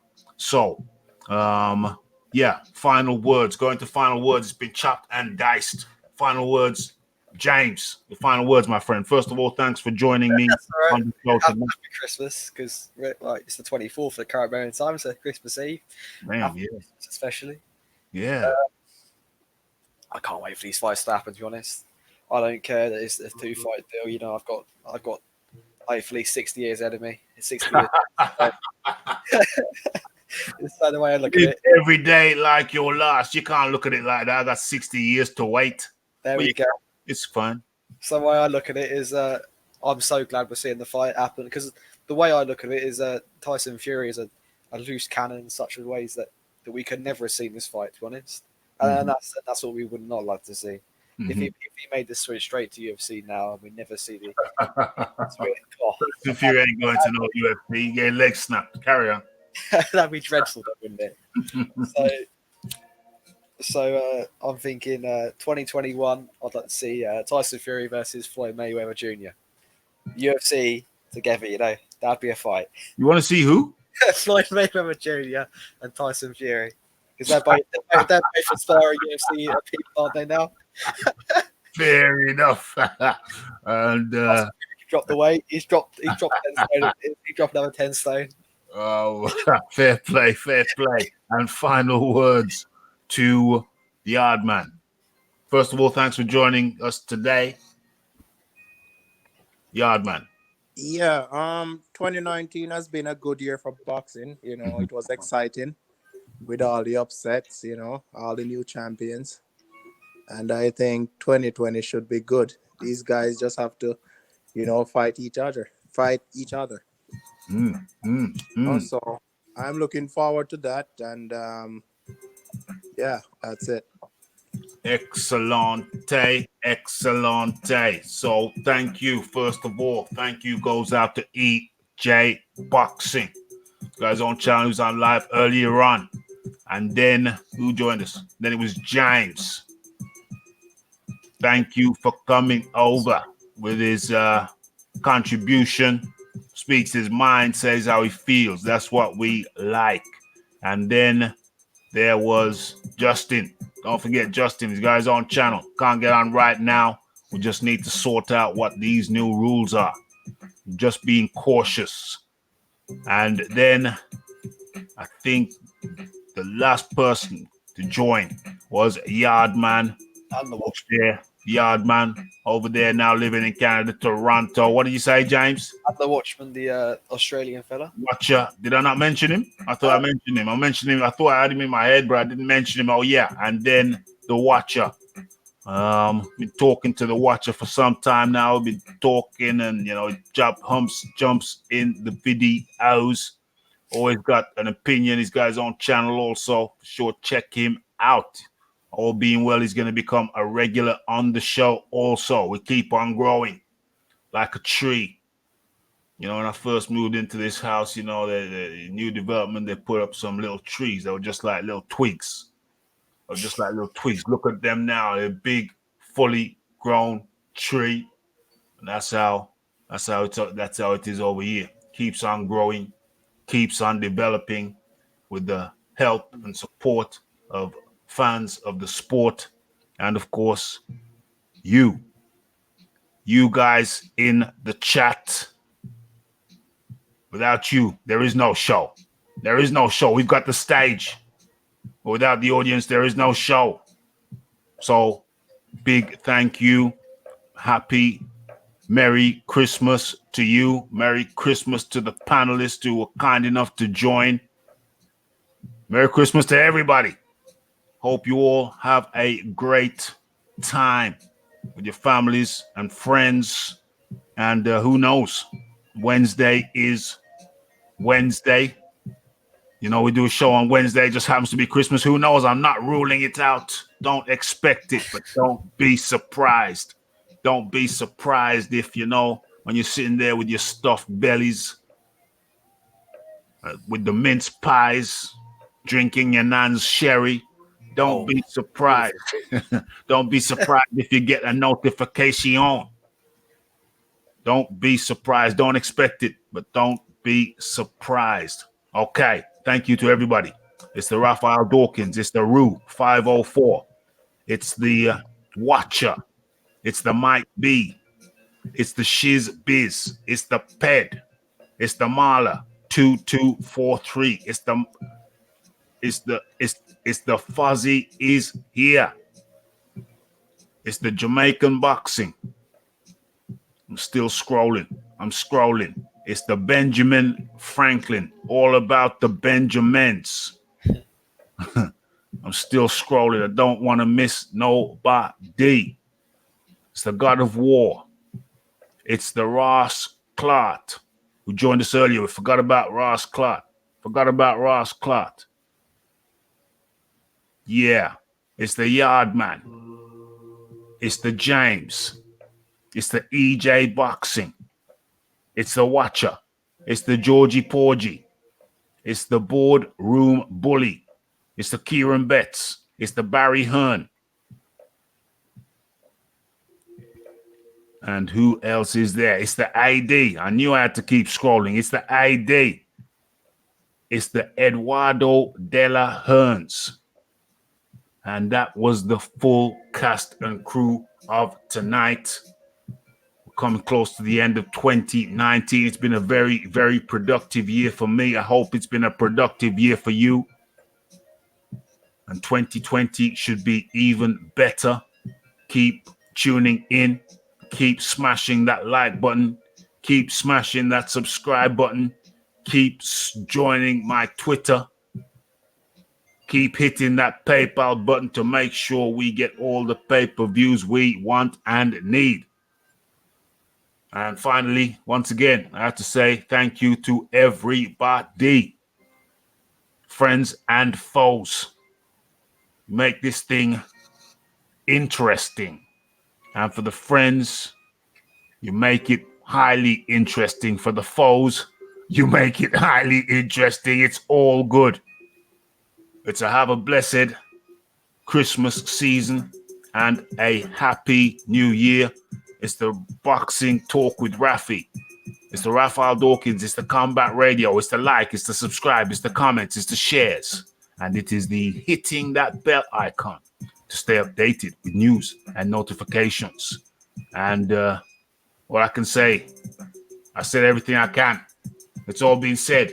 It's Raphael Dawkins. It's the Combat Radio. It's the Boxing Talk with Rafi, episode 80. Have a good one. Be safe. Be safe out there. How's your Tuesday going? Well, it's Monday. Peace out. Blessed. Is it? All right.